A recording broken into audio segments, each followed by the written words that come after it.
everybody. Welcome back. Um, like to put another thank you out there to Jack and the Bodana Group. They are some wonderful people. Um, One of the other things that Mike always does, and I absolutely forgot when we started. So sorry, Mike, is if everybody scrolls down a scotch, don't forget about 988 suicide crisis lifelines. They're out there. They're there all the time. And our primary purpose is Roll to Heal.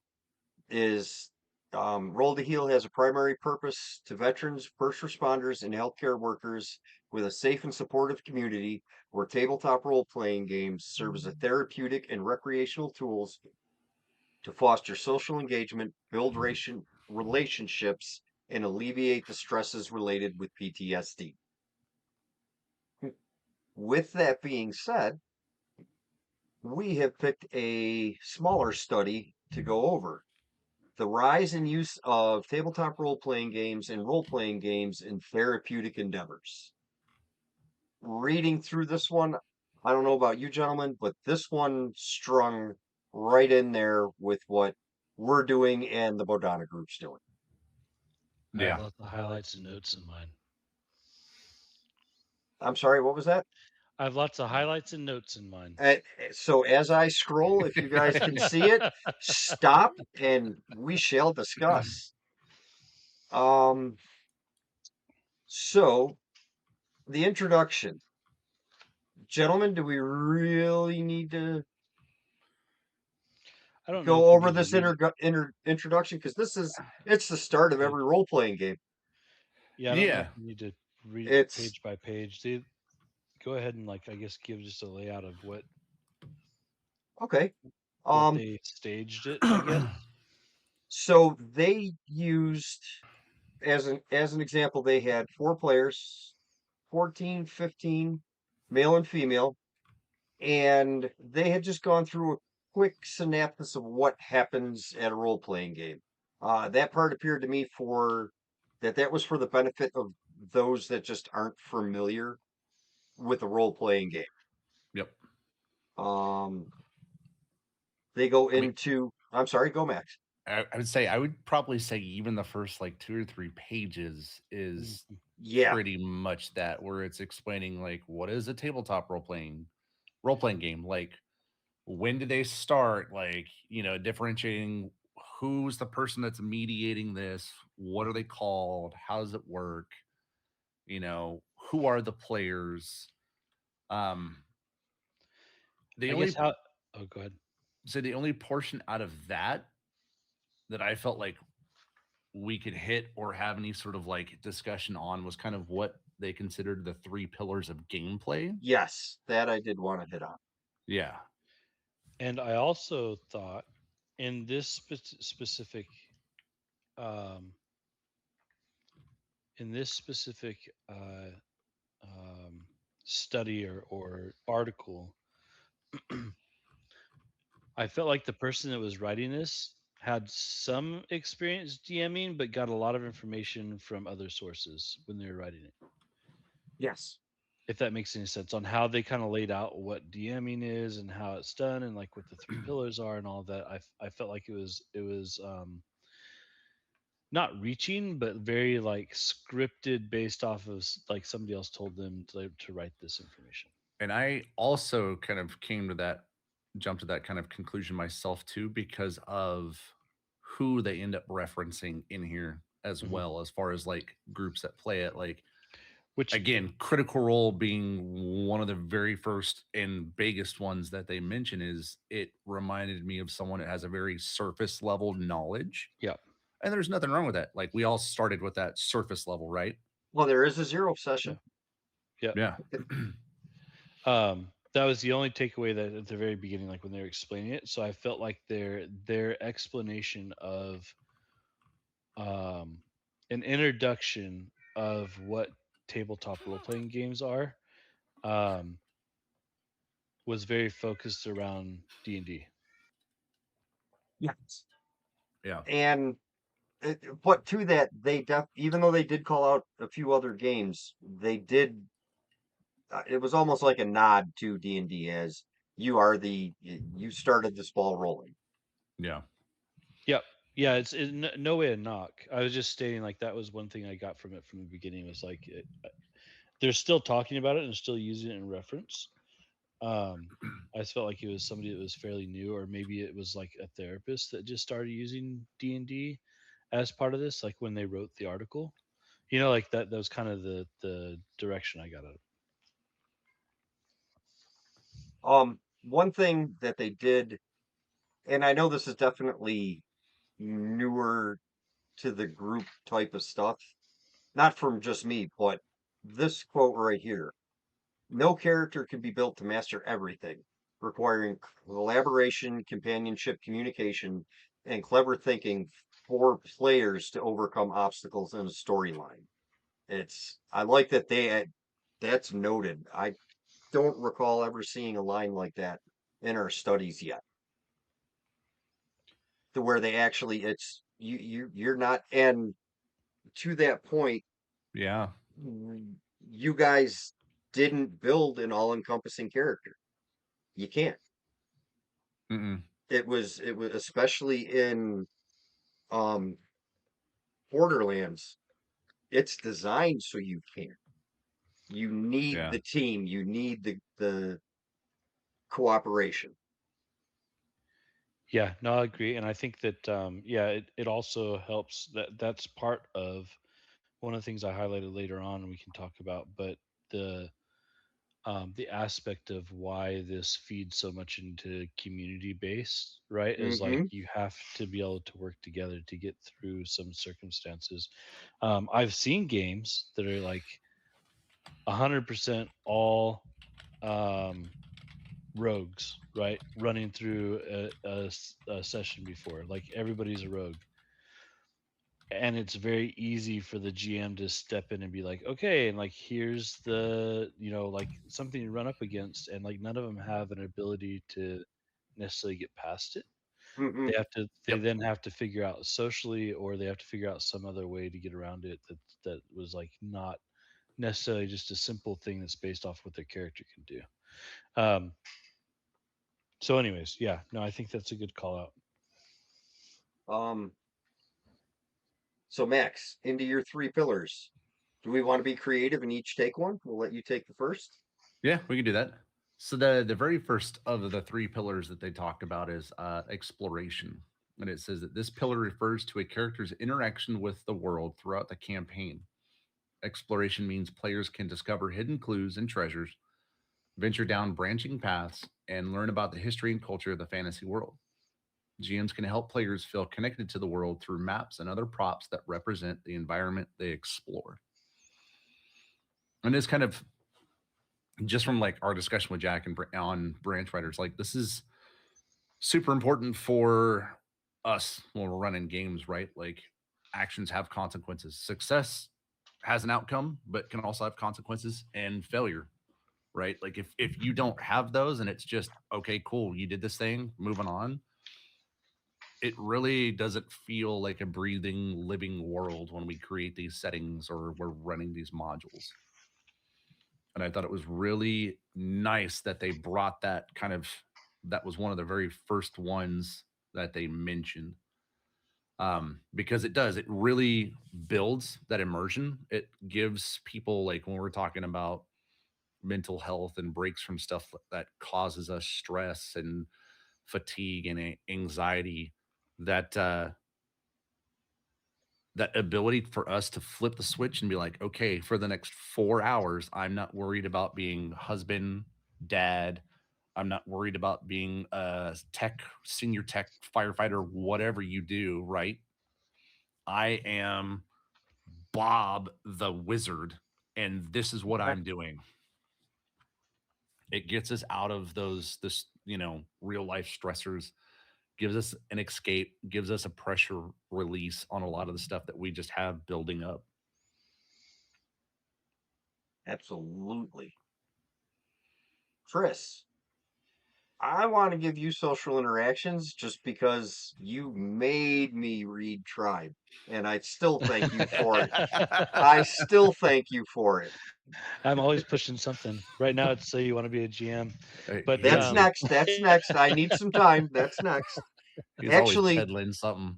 with the Tribe, I did want to mention, and yeah, even publicly, I'm associated with a boxing gym in the area, and he has a very holistic approach. And after I had finished the book, I went out and bought a second copy. And I was like, "Hey, coach." I said, "Hey, what's going on, Corey?" I was like, "You need to read this, sir." hmm He grabs it and he looks at it and he goes, "Well, what is this?" I said, "Coach, this is your gym." And a couple weeks later comes by and he's like, "Corey, where did you find this? This is awesome." So I Let me tell you about a definitely, guy I know. yeah, absolutely. I was like, um, you know that roll the heel thing I'm in? He's like, yeah, yeah, the flyer's over there on the wall. I was like, yeah, that's. I was like, our founder. He didn't make it a requirement that we all read it, but he definitely preaches the book. And Coach had said, he goes, I absolutely understand why. yeah. Oh, it's an easy read and it's easy to absorb too, like the takeaways from it. Yep. Um, Yeah.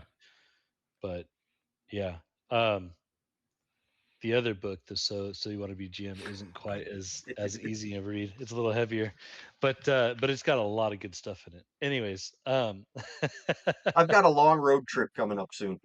there you go. Yeah, it might take that plus like yeah evenings and all that stuff during the road trip. So it's a pretty hefty book, It's um, pretty lengthy from what I've listened. but it's got good stuff in it. Yeah. It does. So social interaction. I think this is one of the parts that um, can easily get glanced over. I think that there's um a disservice you do to your table if you're a GM that only runs combat encounters and they never get to use this part. Um, there's also multiple. Um, I would say there's multiple pillars within that pillar for social interaction of like how that's implemented into the game, how it builds your character, how it builds the team, right? Because there's social interactions between the players, there's social interactions between the player and the NPs, there's social interactions between the player and the big bad guy. Like all that stuff that's going on, like all of those, there should be some type of social interaction going. Mhm. Um, it does state in here like the depth of interaction between NPCs and PCs is known as a social interaction. Like it states that in here, but I can see why it would be considered a pillar because um, how do you role play something if you don't have the social like humans are social beings, right? Like we need that connection, and if you don't have that social connection, then it's you're just sitting down to play you know another game like that. I think that's the big difference. One of the big differences, and you hear it all the time, is like, well, what's the difference between playing D&D and playing a video game online? And it's like, well, if you play the video game, you're not forced to have that social interaction other than what you're Correct. reading based off what's happening with the storyline, right? But it's not your social interaction that you're having. It's Whereas in D&D, it's not forced upon you, but it's part of the role playing aspect. That's you're playing through your character of how would my character interact with the world right now. So it's like the difference between reading a script of how a story plays out mhm. versus having a table of writers sit down and be like, okay, cool, this happens. What next? Yeah, Someone spits an idea out, and you're like, oh, that's cool. What if this happens on top of that? Like that's I always try to describe it as that myself. Like when people ask, what is this about? Like describe it for me. It's collaborative storytelling yeah. with the skeleton of a rule set laid over the top of it, and it's what you make of it. I think one of the reasons that this is also a heavy pillar in it is we see it help a lot of things like social anxiety and stuff like that because you have to learn how to improv on the fly, right? Like, oh, this happened. Yes. Like, how do you interact with that? Like, what do you say? What do you do? And so, and especially if you're playing. if you're role playing like a bard or like something that's very like energetic and socially adapt and like is always saying something, like that character is going to be a lot more socially interjected into the storyline. So anyways, yeah, I think there's a lot that can be said about that in itself. um, it can also, and one of the things that they bring up in here, it can also social interactions can fall into puzzles and like backstories and learning about like what's going on in the game itself. And there's a lot of stuff that comes from the social interaction portion.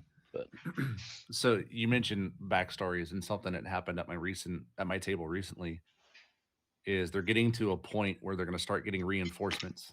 So I sent everybody home with D&D homework. I was like, all right, here's what I need from you. I need, like, I have 4 players in my group. I sent 3 of them messages, and I was like, I need to know who a close colleague, friend, mentor is, what kind of character they are, and class, so I can build something out for you guys to have in the future. And that social interaction part, like, I left one of my players out, and he was like, but what about me? And he came back with a gif of like the kid that's throwing up the deuces, and then it shows his picture slowly fading, and he's like, am I dying? And I laughed. I was like, no, no, no. I was like, your backstory has more than enough information for me to pull from. You're good. But even just doing things like that, like, you could tell that there was already that, like you were talking about, that social interaction that was already built in. And it's like they had great backstories. Some of them included like more characters and gave me more stuff that I was work with. More was personal. So it was like, here's my situation. This is why I'm in this position I'm in currently. cool. Um, one of the things that I found, and I can't wait to get to use it. I've seen a lot of folks that don't necessarily feed backstories well, is I found it's the ultimate RPG campfire card deck. So when Mm. the characters have downtime, you break this deck out, and all the players, they have a question that they need to answer for the group, and then they have a question for a specific character. It forces the interaction in the game. I can't wait to break this thing out and see how it goes. This way I can tell you guys about It'd be an interesting tool, it. especially if you have people that are newer, because they're not And everybody's into that's like not everybody's heavy into the RP. Some people are in just they want to do cool things that you can't do real world. I thought it Yep. was interesting that they in here, one of the things that red flagged that the person that wrote this was like pulling information and they're either fairly new to it or they don't have a lot of experience, is they threw Warhammer underneath the TTRPG Yeah. section. Yeah, and I was like, well, They I know there is one out there, but it's not. I don't think it's the one that they were referring to. yeah Yeah. yeah So yeah, there because is a it TTRPG Warhammer, but it's fairly new and it's not. Yeah, when you mention Warhammer, it's not where you go right, mentally. that's more of a like Yeah. tabletop war game. Yes. Yeah. Yeah, Yeah. yeah. Yeah, I because caught on to that too. as I read that, I went to, wow, that's a lot of miniatures for a role playing Yeah. game. Yeah, I Sorry. caught that too. But yeah, because there's not a lot of social interaction in that game. Like that would be one of the things where you don't have that pillar. And that was another thing I thought was interesting was I also think when they wrote that TTRPGs have 3 pillars, I don't think all of them do. And I think that could be a tie-in here that you could state meaningful TTRPGs that impact you therapeutically should have these 3 pillars. Yes.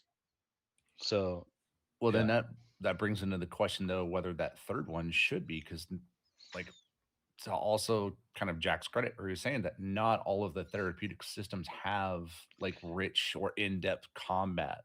So I think that this could have been written differently because I Right. can see that being combat /trials, Fair. like something that you have to overcome. So it doesn't, Challenges. it, yeah, Hmm. challenges. It doesn't Yeah. have to be a combat situation. It can be a trial or a challenge that you have to deal with, right? It's still something that you have that's going to impact your character in a way of like how do you overcome this obstacle. um yeah, I already, yeah, I was definitely thinking about that too, is like not all TTRPGs have combat. So um that still have these three pillars. But Crystal was so saying in chat that the Warhammer she was introduced to was over a decade ago, and it was an MMORPG, and I remember that too. Yep. yeah, yeah. Yep. um so do you are you going to take the third pillar then? Yeah, I'll take the combat one. So in TTRPGs, combat is a turn-based event that combines PC builds, NPC builds, the environment, and dice rolls to determine outcomes. Vivid description of enemies and their environments help players feel connected to their choices in combat. For example, the GM might strengthen this pillar by mentioning a precarious chandelier in the foyer so players can choose to drop it on their foes. Or they would color a high, col- color a highway robber as weak or nervous, cluing the players into the possibility of a peaceful resolution instead of a violent one. So I yeah, lost my that's, place. There we go. No, I'm sorry. no, go ahead. A wide range of options can discourage repetitive fights and encourage creative solutions. In one group, players were fighting snow monsters and elected to set some of their gear on fire as they thought it would weaken. They thought it would be weak to fire. Though there were no specific rules for doing this, the GM was able to create some guidelines for this and reward the players for their creativity by Mhm. allowing the plan to go forward. So I think a good way to showcase, so what they wrote in here is combat, right? Hmm. Like Yeah. it's not Mhm. showing trials or challenges. No. A good way for the listeners to understand what that difference would be, another trial or challenge that you would run across that would fit into this pillar would be you're exploring the room, you find cracks in the wall, um, and and now the challenge is what does that crack lead to, right? Like so now you've got to take a turn and use your skill set to see, can I figure out what this crack is? Oh, you find that the crack is letting air through, and there's a small keyhole. Well, now you have the challenge of trying to pick the keyhole or whatever, right? Or using your stonemason tools to get past it, or whatever that skill set is that you're using to try to overcome the challenge itself. So to your point earlier, Max, of like that it should be written like combat forward slash challenge or trial, and then there Yeah. should be an explanation in here that it can be used for this way, or it can be used to overcome a situation. So Yeah, I think with a broader brush stroke on that, you'd be able to cover a lot more. yeah, but I do agree that the if you had it like that, it would cover pretty much all instances of what's happening in the game, and Yep. would bring us back to and I've talked about it before, is like the, I think one other piece that was left out in here is the character development part, like heavy character development, which I think in order to get all these three, in order to accomplish these three pillars in the game, you have to have some type of background and backstory of your character to make that happen. So Yes. Yep. yeah. Uh, So Crystal went digging for us while we're catching up on where we're at in the article. So she put in chat that there are currently two active Warhammer TTRPG lines published by Cubicle 7. So there's Mhm. Warhammer 40K Wrath and Glory and Warhammer Fantasy, which is in its fourth edition. Right. Wrath and Glory uses a D6 dice pool system for heroic, action packed adventures across the 40K universe, while Warhammer Fantasy Roleplay uses a D100 percentile system for grimdark, low power fantasy settings where death is common. A third, which I was not even aware of this one, a third active line Warhammer the Old World role playing game was just announced in January 2024 as a separate adaptation of Games Workshop's wargame reboot, distinct from the existing Warhammer Fantasy Roleplay system. Additionally, Warhammer 40k Imperium Maledictum is a recent D100 base, which that Oh, sounds wild. D100 base system focused on grim investigations for low level agents. Hmm. So it sounds like there's more than just two of them out now. Yeah, I think the other one is a spin-off of the other fantasy style. Right. Yeah. okay. Um, but even with that, um, I It's think there's still some iterations of Warhammer that don't necessarily fit all of the oh, normal buckets of absolutely. true TTRPGs is when it comes to like character design and character build and stuff. Don't get me wrong, I think that their TTRPG that they have, because they have one that they call a TTRPG, um, is pretty good. Uh, but I do think there's some missing components. But either way, I Right. think when this was When it written was when it was mentioned in here, it was not 24? prior. Yeah. that it was not specific enough that it aligned with one of those RPG systems. It sounds like it was just a like Yeah. top level like 40k. I Like think yeah, that's a I think what we're trying to get across is if somebody was to go back and read this article, and if you go looking up what yep, Warhammer is, it may not align with how it's being what you. used in the Yeah, article. exactly. Yeah, Yeah, Yep. you're not that's all. a quick Google search on that. That's going to be Yeah. And for everybody um watching, don't do Yeah. it. You think RPGs are expensive? Don't do oh, been down Right. that road. Still down that road. Yeah, yeah. Um Cool. so the demand of doorways, this one I don't I have a hard time following their labels on this. Just like you with the I think combat. what they're saying is like, how do you get exposed to it? Yeah, and to me, it almost kind of read to explaining like what is needed to do Hmm. this, right? Hmm. What is the entry cost of getting into doing something like this? I think if they would have simply just called it barriers to entry, Yeah. it would have made Yes. it an easier like an easier title to understand, or like barriers and doorways, or barriers and Yeah. like whatever that, like however you wanted to write it, like if you would have put some type of like barrier part in there, which I think is what they meant by demand Hmm. and doorways, right? um yeah, because I read through this and I was like, well, and they were very focused on um like VTTs and roll Yeah, 20 and like a lot of they're online very focused tools. on online. Yeah. Um, which I thought was interesting because most of the articles we've read, and even we as a group, Are really at highlight the the table. benefits of at the table gameplay Hmm. because it's such a different exposure. And that also brings me to think of the, um, and we might be completely wrong here, but it makes me think that the They're person that wrote this was probably not as seasoned in like how it's being used. Yeah. And some of those differences of uh online gaming compared to in-person gaming and the benefits that go with that. no, absolutely. Um that explained that whole section. Now, they did nail picking up a new skill, in my opinion.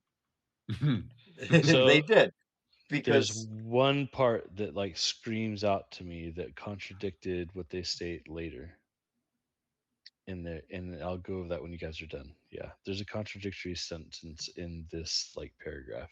uh-oh. Yeah. So in that first one, kind of the one that I picked up on, and just because it's been kind of a reoccurring theme, right, with all these articles that we've gone through, is that it's just a mountain of support that is building and building and building that TTRPGs can be used to provide, a safe environment for people to explore, bits of their personality, bits of kind of their traits, characteristics, whatever emotions that they struggle with. And what kind of outcomes it might have, or different approaches that someone wouldn't typically take in real life. Like if you're somebody that's kind of conflict aversion in natural life, and you have an issue with like a supervisor, you might just be like, yep, okay, cool, I'll deal with it. And you go about your way. In here, you could have somebody that's in charge of you and directly challenging them Hmm. and seeing how, it plays out good and bad. What one thing really quick before we fully dive into the picking up a new skill and just looking back on the demands and doorways. Something I wanted to touch on there. I think what one of the things they were trying to get across was how you would get introduced to it, and Hmm. it talks Yes. about the introduction of people seeing it on Big Bang Theory, seeing it in Yeah. South Park, seeing it in Futurama, seeing it in Stranger Things, like all these different places that you could pick up on it. Um, the other thing it doesn't talk about though is uh and I remember struggling with this when I was trying to get back into it. The word of mouth, you know that the game exists, you want to try it out.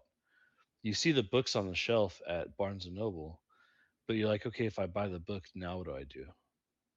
Like and so Yes. like if you've never played it before, you're like, now what do I do? Like, Kind of well, do I bridging the gap do of, this okay, by cool. myself, or like and it almost feels like there is, and I think they've gotten better about it, but it used to be you didn't play D&D unless you were invited to a table. Yeah. Yeah, Yeah. you didn't just go out and say, "I want to play D&D," like, "I want in on your table." Like, that wasn't a thing, right? And even to this day, like, if you walked up to somebody that's actually playing a game, you're like, "Hey, can I sit in?" That's kind of like taboo, right? Like, Yeah. this is their game. Like, it's you're almost stepping on their toes to like say, "Hey, I want to sit on your game," unless you were actually explicitly invited to come sit at the table.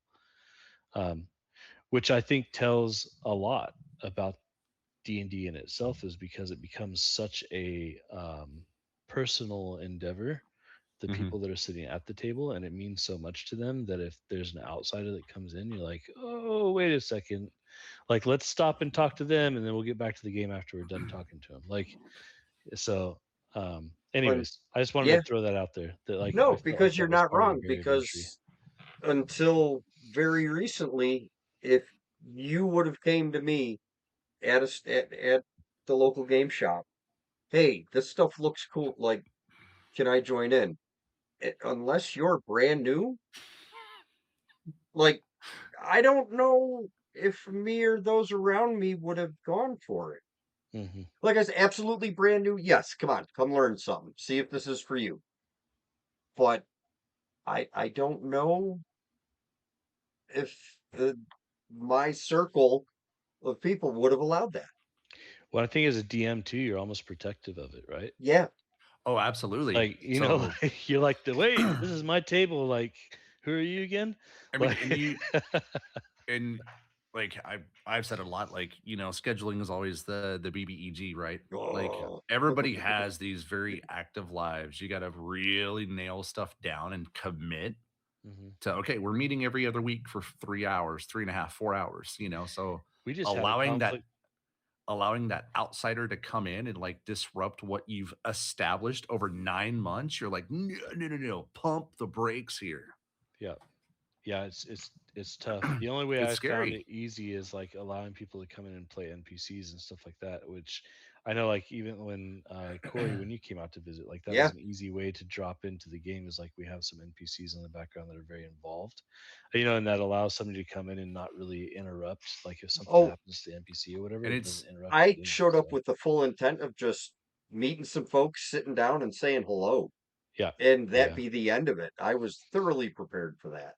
so like But you run it as like having just NPCs, and I treat it more as like an interview process. Like, I yeah. have them come to the table, I have them hang out for a session, see how we kind of run it, and then Yep. I give them like, I tell people like flat out, like, look, like, these are my dedicated group. The last thing I want to do is add another person in that could possibly disrupt it and disband everything after we'd spent all this time. So if you're okay with it, like, run a couple, like 1 or 2 sessions with us. We'll create a character for you. But at the end of the day, like the group, not me, the group has the in say on all of this. Like if they feel like you would be a good fit and you gel, like Mhm. absolutely jump in. I'm more than fine with it. I think that the two big parts they didn't write in here was um, the time commitment, right? Mm-hmm. Everybody being able to Yeah. like meet up and Oh be yeah. on a schedule, and then two is conflict at the table. Yeah. Like that's another big like barrier, right? And I think that comes to why GMs do so much of the like interview process beforehand because you're like, Mm-hmm. yeah, like I know my players pretty well, and if you sit at my table, that's not going to go good. Now, if we want to start another table with other people and like go from there, and you can build your relationship with Yep. those people, then that's Yep. different. But so, anyways, I don't want to get hung up on it. I just wanted to Yeah. go No, back to no. it really quick and like make sure that we everybody understood. Like I felt like there was some missing context to that section that were important to cover. So back into the Picking up picking new up the skill. new skills. Hmm. Um, yeah, I may or may not have caught some things.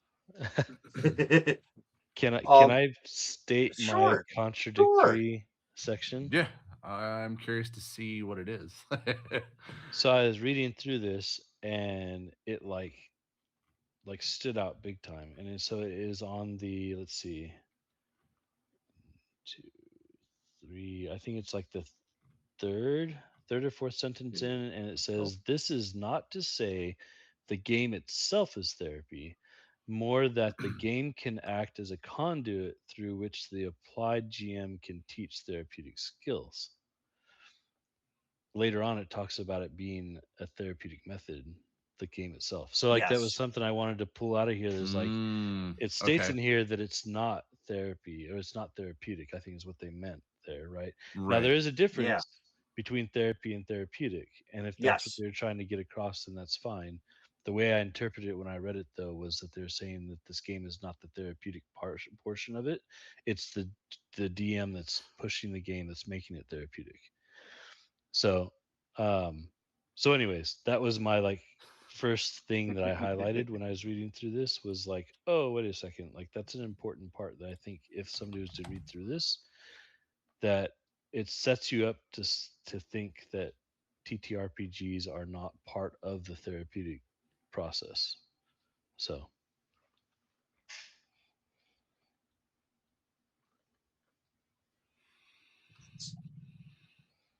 No, anything yet? Okay, I totally missed.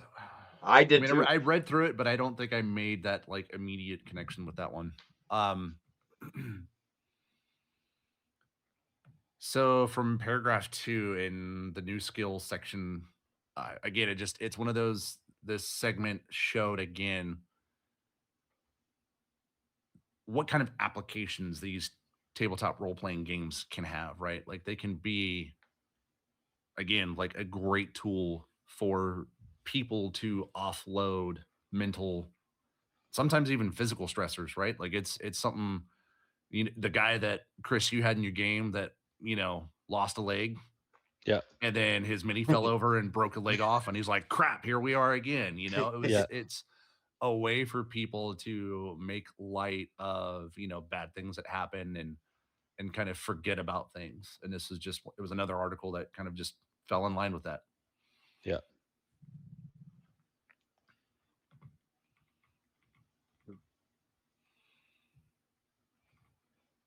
So I like how they used um the example that they used, and I started with the paragraph above just because it gives a little context into what I like. For example, to consider the following encounter in a group where the focus of the group was on assertiveness skills and building positive peer relationships. Becky struggled with depression and social anxiety and worried that no one in the group liked her.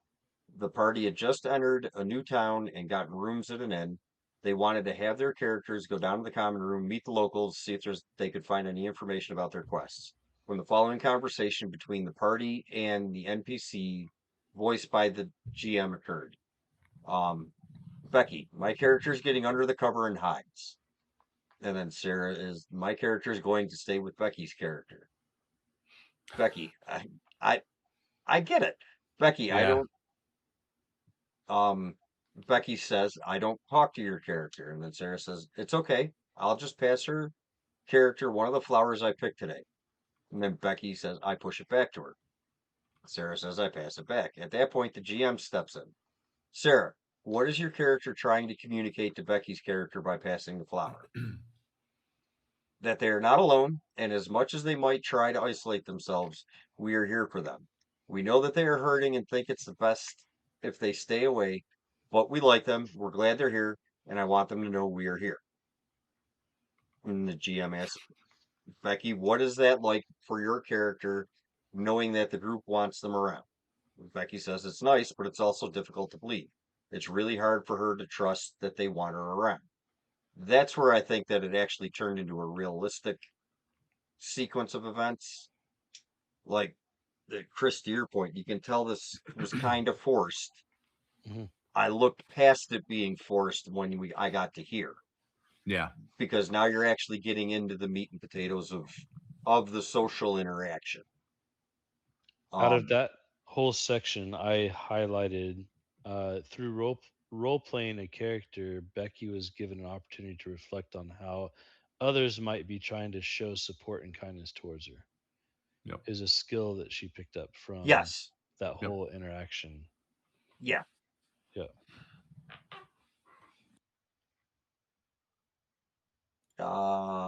Anything on the prevalence of use, fellas? I got some stuff. Yeah, So yeah, I did have something with the was it the second paragraph? Did you have anything before that? No, no, I did not. What nope, Chris? about you, Chris? nope. You just Mine was all okay. in the second as well. Yeah. Okay. Um so one thing I thought was kind of unique, and I don't think it's been brought up yet, or at least in this manner, is that how they talked about like table TTRPGs being used to lower inhibitions, and that specific use of inhibitions, and then referencing how it allows people to act in ways that they normally wouldn't. Like we know acting a certain way in real life has like an expected series of outcomes, and I really like the fact that again they reference that kind of separation because it's fictional. There's no real world impact, removes that barrier, and allows people to kind of experiment with what they would do.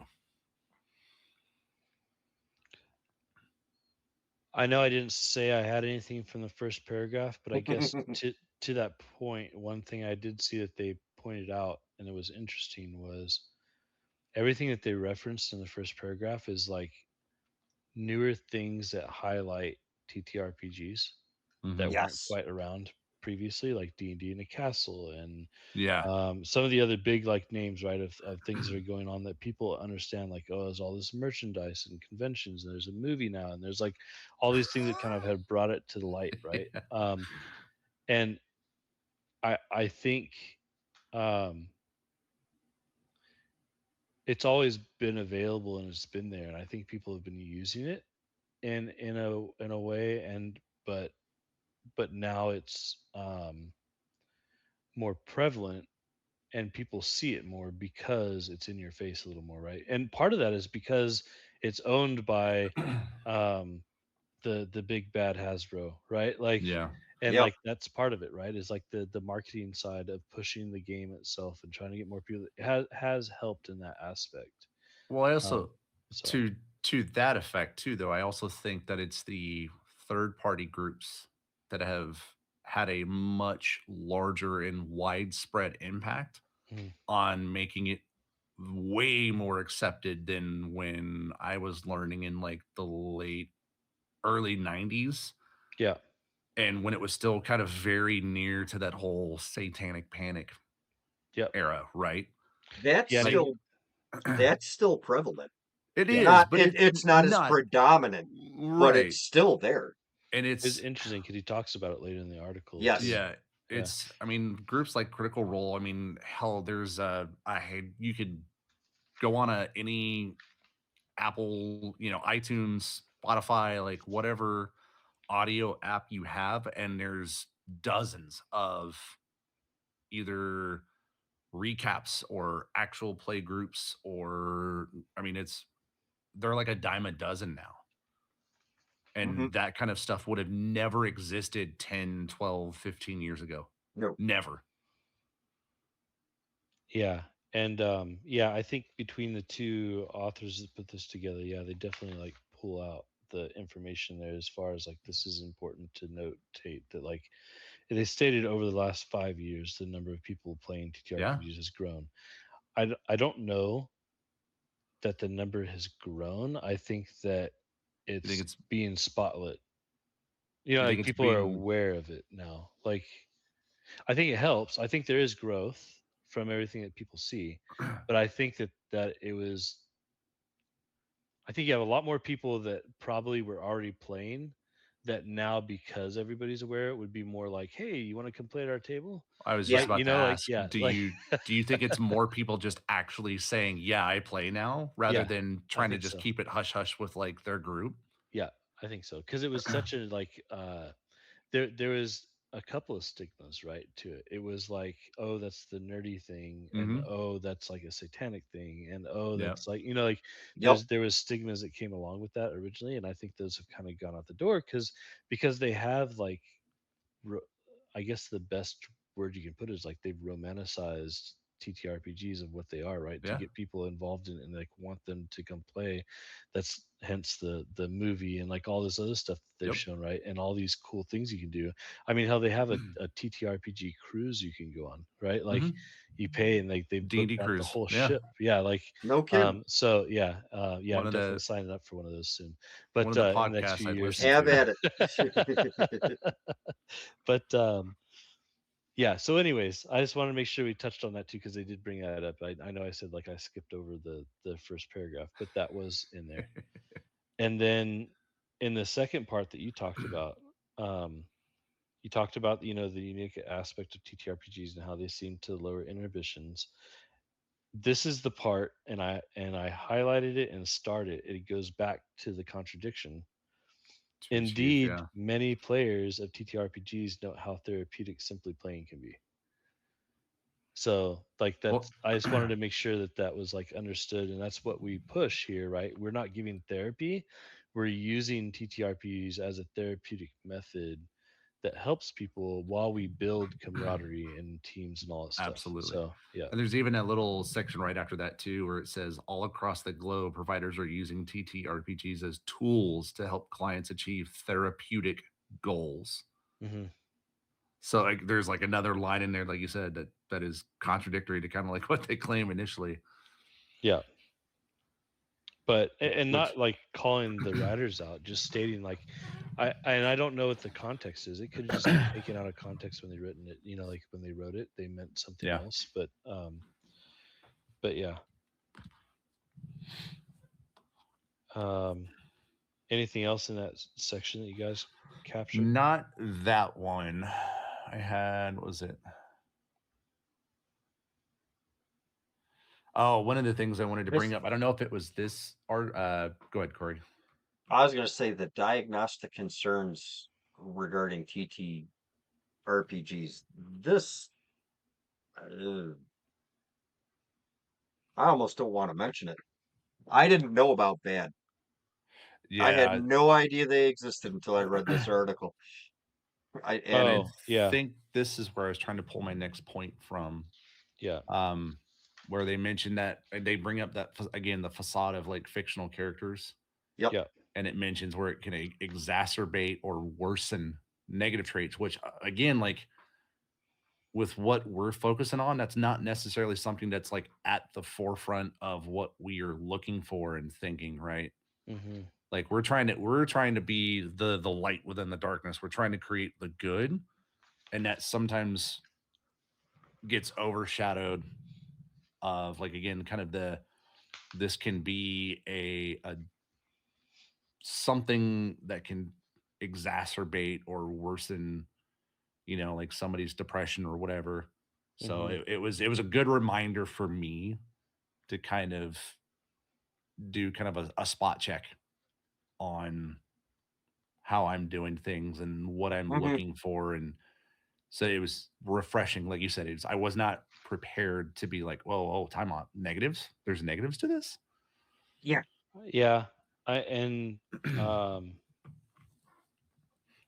yeah, that was interesting. One thing just to call it too in that in prevalence of use, they had stated they're calling it applied gaming. I just wanted to make a connection here. There's a lot of people that call it TTRPGs, which is Mm-hmm. like therapeutic or therapy Mm-hmm. TTRPGs. So, but I think in reference here, Same applied use. gaming is the same use. They're just not calling it the same thing. So, just to call that out, yeah. Interesting. Okay. Yeah. So the diagnostic concerns regarding TTRPGs. Yeah, I mean, I had highlighted that section too about bad. Uh, I also thought there was some interesting. Go ahead. You mentioned bad, and it's like one of the groups they mentioned in here was bothered about Dungeons and Dragons, which is abbreviated as bad. Yeah. Yeah. I just saw that. Oh yeah, Yeah. yeah. That was the That one that's what I chuckled. I mean, I know then I don't agree with it, but I understand not even why they did, but I understand that it happened. And yeah. Yeah, I had no idea that it went that route. that far. Yeah, Yeah. yeah, It's interesting yeah. too. Is I wonder. Um, Most of the time when you see these type of groups put together, especially if they have any type of like heavy connection, which they do to like the church and some of this other stuff that's going on, normally there's like something in the background, right? Even if you get to like things like hemp and paper, right? Like Mm-hmm. the whole reason hemp or the whole reason marijuana got like a tax stamp was because it was going to put the paper industry out of business, Yes, it right? And it's like was. normally there's something that's there somewhere that's going to impact it somehow that Yep. somebody doesn't want that to happen, and so they find other ways to interrupt it, right? And I do think that they purposely did that. I don't know if it had something to do at the time with the church or if it had something to do at the time with Mm, that, but I think there's something more political that influenced the whole building bad, because who funded it? Like how did they get so yeah. big? How did they like go nationwide with it? How did they get a voice on it? Like there's more to that story somewhere than what's being told. So that'd be an interesting Yes. article to look up too, because we talk about it a lot, the satanic panic. It'd Mm-hmm. be interesting to like tear into that and find out like who started that, where did it come from, why was it there. So anyways, I know it's a whole nother rabbit hole, but Oh, Yeah. no, That. it is. And I know I've had in the last 6 months, I've had three conversations about that. yeah, It's like, whoa, whoa, whoa, that is so, no, stop. Yeah. yeah. Like, I no, never would have. I never would have thought of it from that lens of like why it was motivated as well as it was. There's some motivation to it, right? Yeah. yeah, And there's and it something there somewhere. it wasn't, you know, Call of Cthulhu that was doing it because they didn't want D&D to become bigger or whatever. You know what I mean? Like there Right. was more Right. It to it, wasn't a right? Like yeah. competition. Yeah, There's more to it somewhere. But anyways, so that would be an interesting deep dive to do in the future to figure out like where did bad come from and why, like who funded it, like all that stuff. But anyways, Mike, um, take notes. um, they talk about satanic panic. They talk about what was it, 1985 is when bad started.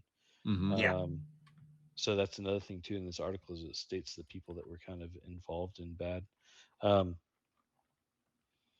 Speeches across the country making claims about the evil lurking within the game.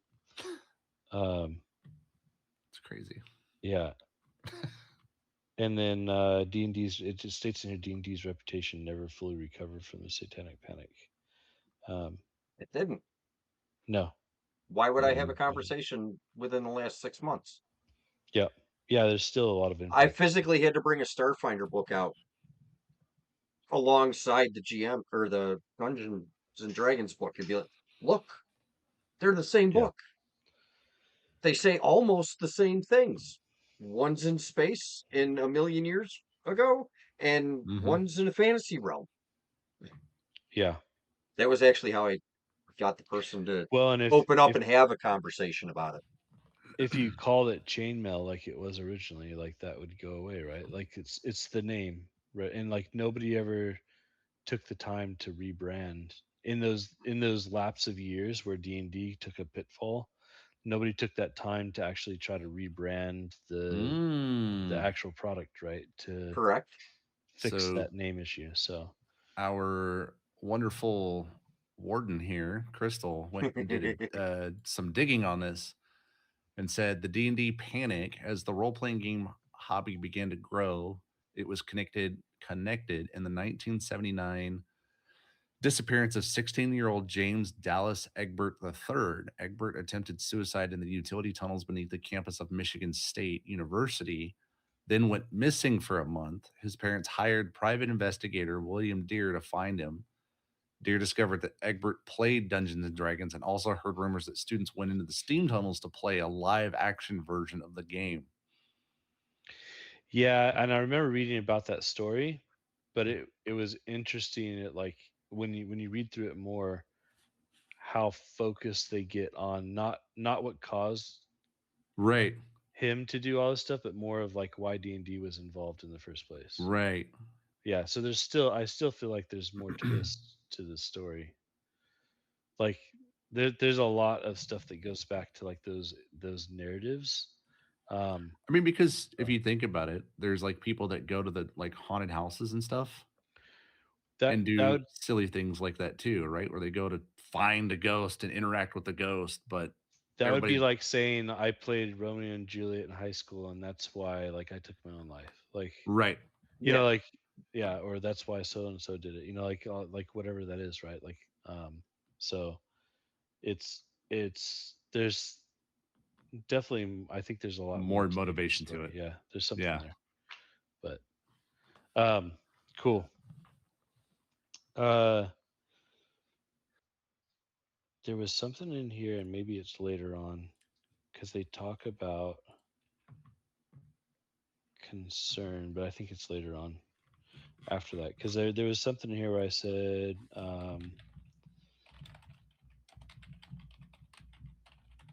Dr. Blackman discovered roleplay can reveal actual characteristics of the players. So that was something interesting too, is like people that are trying to improve themselves or have like a lack of things. For instance, one of the things they talked about in here multiple times was um, they interlink um, one of the uh, mental um, capabilities or mental concerns with autism, right? And they're talking about, and there were like Mm. autism sometimes Yes. have trouble understanding how to find different characteristics or how to understand skill sets. And so it talks in here about how you can actually like reveal a character's skill set or player characters of an actual player based off of them playing a character in the game. So I thought that was interesting. So it's saying like troubling traits can be extracted by the game itself, but a trained GM and therapist can use the walking fantasy to help patients identify emotions, work through Yeah. issues, and builds self efficacy. But cool. That was the growth through the therapy chunk, right? For No, players who that make the evil choices in the game. that was still in diagnostic Oh, concerns. Yeah, Looks growth. like I think it might be that last paragraph. The it was in the section I was referencing. There was the last paragraph, Hmm. first sentence. Yeah, or Yep. first section of the paragraph. Yeah. Um, So yeah, if nobody else has anything on that, growth through therapy is the next. Growth yep. through group therapy. Player agency is a big part in this, Yes. Yes.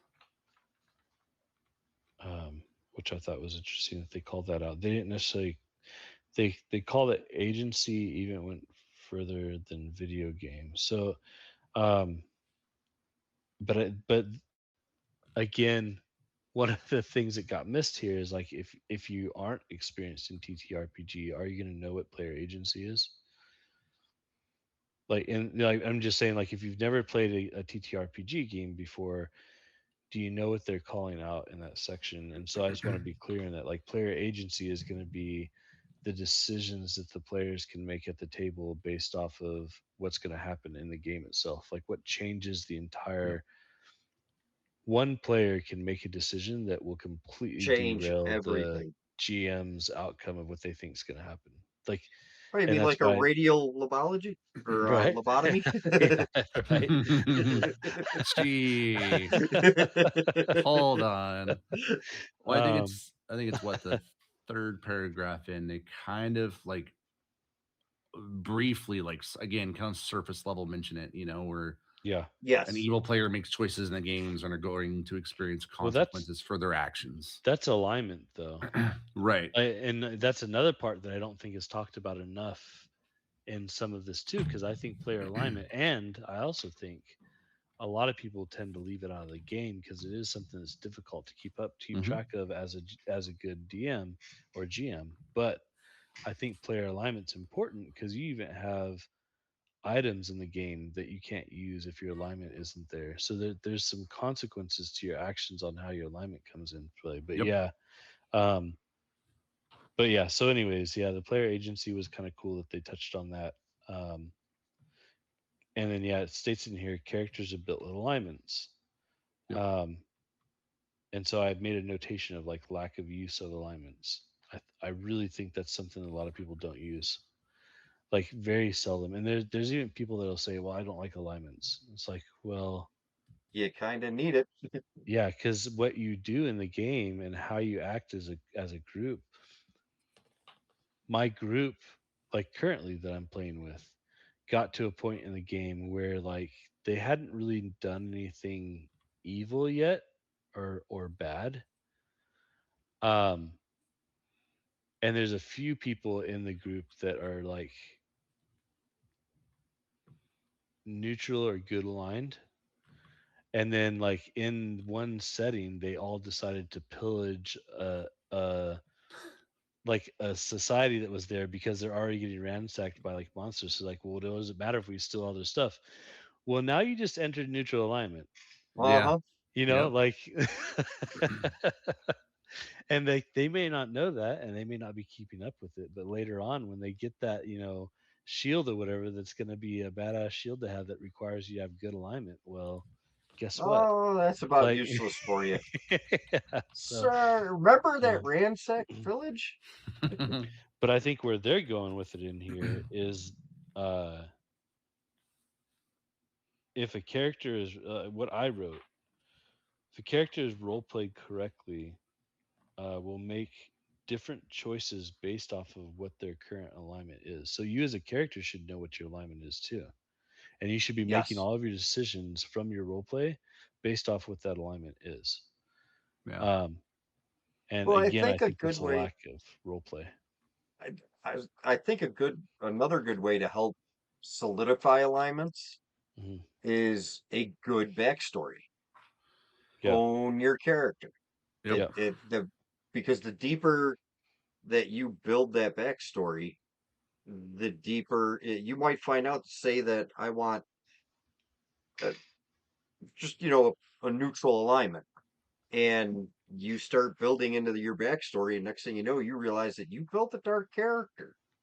Yeah. right. Ooh, okay, Well, so shift your alignment and take it from there. and Or you have to go especially, back and put something in your backstory that says, uh, why did you become neutral? Like, yeah. how did you Yeah, get out of that yeah. dark spot and become neutral? Yeah.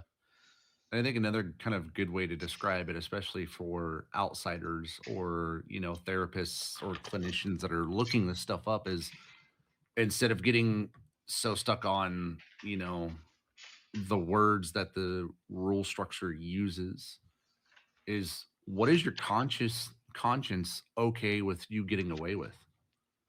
Because there are some people that I've been around that are a lot more morally ambiguous than I am on certain things, and I'm like, You know, Yeah. if you translated that into a game, you're probably neutral evil there, buddy. It's a I can get away with whatever, I do whatever I can get away with because either I don't get caught or I'm stronger than you or whatever. I think in the seventh paragraph, I highlighted a section that says, "Remember, there's always consequences for our behaviors." Yeah. And it says like a good, okay, the GM could respond to, but remember, there's always consequences for our behaviors. Yes. So Yep. like that's what alignment's there for. Is like just like there's consequences for failing that we were talking about earlier, failing a check that you're trying to do, right? It should be a consequence that comes with that. There should also be a consequence that comes with, and consequence. I think a lot of people hear consequence and they think bad instantly. Correct. Consequence can Not be good or always. bad. Yeah, they can be good or bad. So like the consequence you get from your behavior can be, oh, you did this and so now you're going to get A rewarded with reward. something, or Yeah. you did this and like now you got to watch your back for the rest of like all eternity because you pissed off the wrong person or whatever, right? Um so Or the GM. yeah, or the GM. Uh, there's another section in here. I said Billy's. So there's a section here that starts talking about a player named Billy. It says Billy's actions can affect the rest of the party. This is where the personal growth of Billy and the group can come into play with the rest of the party. Because now, and I see this at my table too, their alignment. Um, we had something happen not too long ago where one of the other players out of character turned to the other player and he's like, really? Like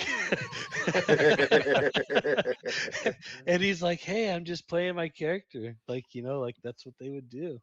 And he's like, okay, and like they went back into it, but it was like the whole flail snail thing with the snails just kind of like minding its own business. They turn around, like attack the flail snail, and they're like, what, why? And they're like, Yeah. well, that's what my character would have done, like that's what this character would do. And so they're playing through it, and so I just reminded him, I was like, it's, you have to remember that, like, you're you should always be thinking about the alignment based off of what your character's thinking and how would that character react. And if they Yep. don't react in a certain way, why?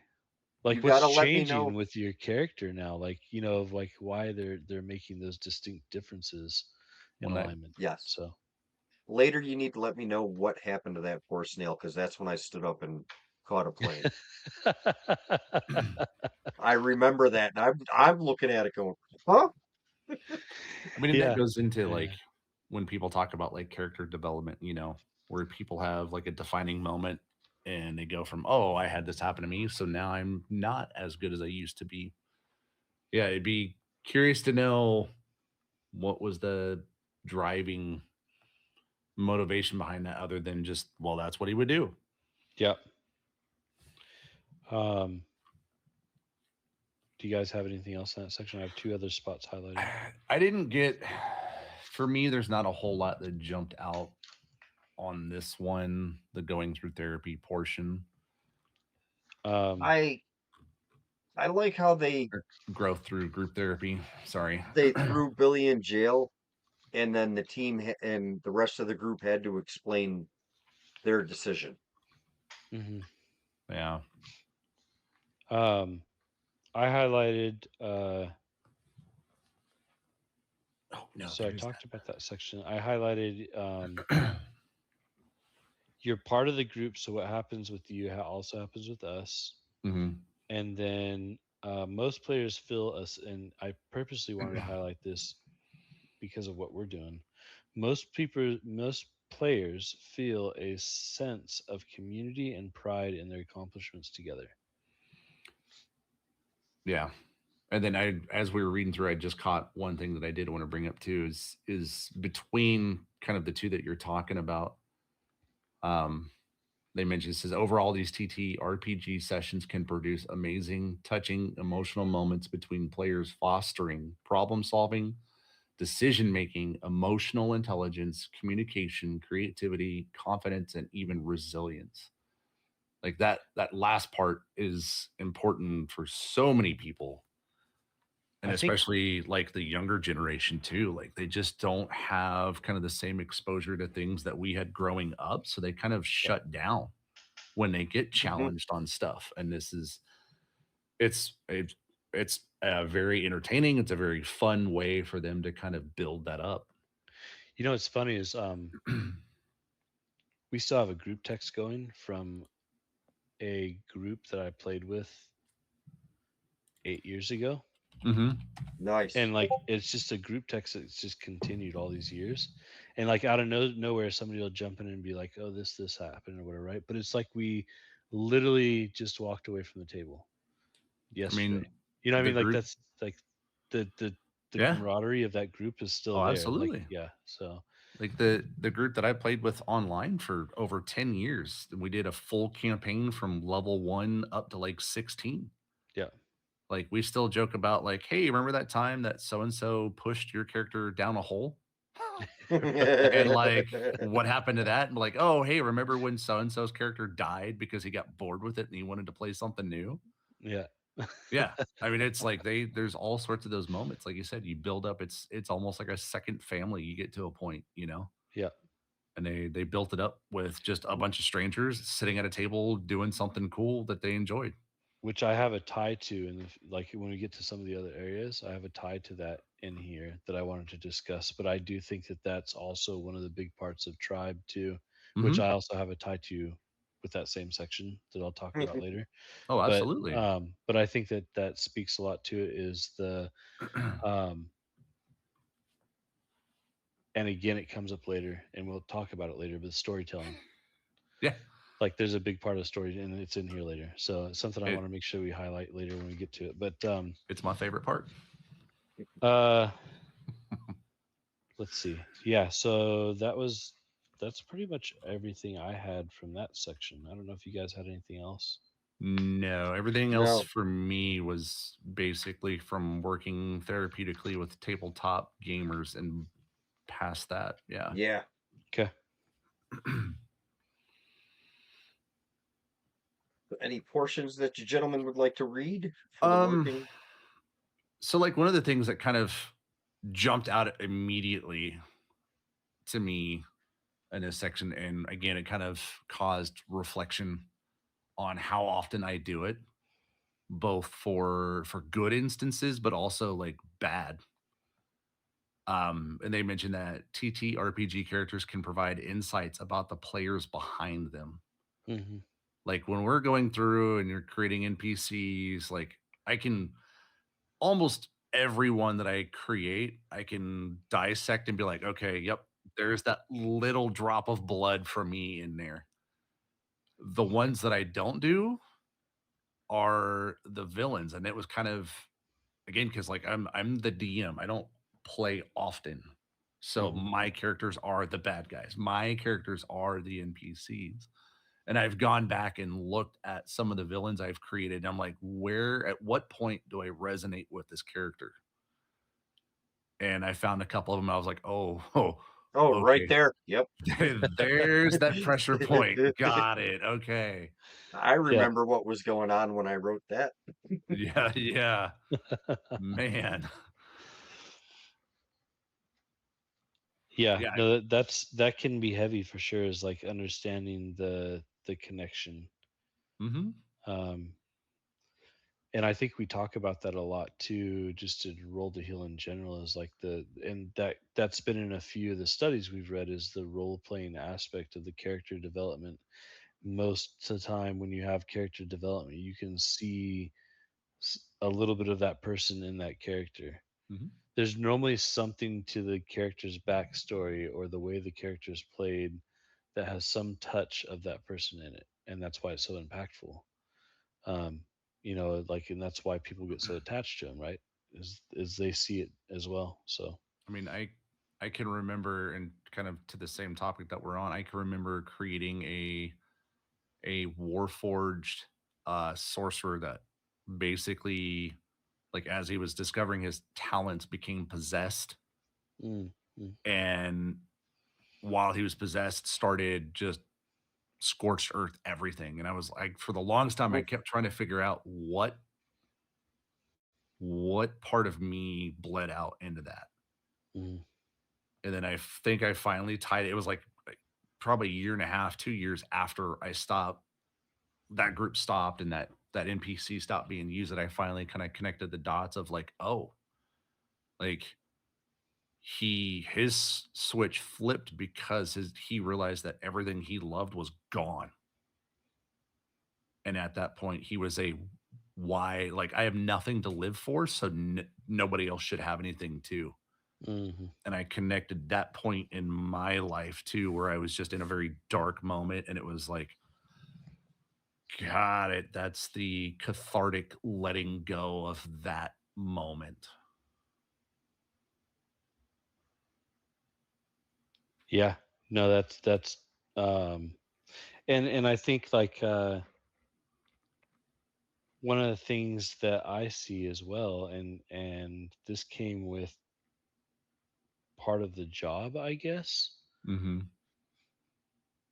When you do certain jobs in the military, there are certain levels of manipulation you have to learn to do when you're working with other groups of people that aren't so nice. Yeah.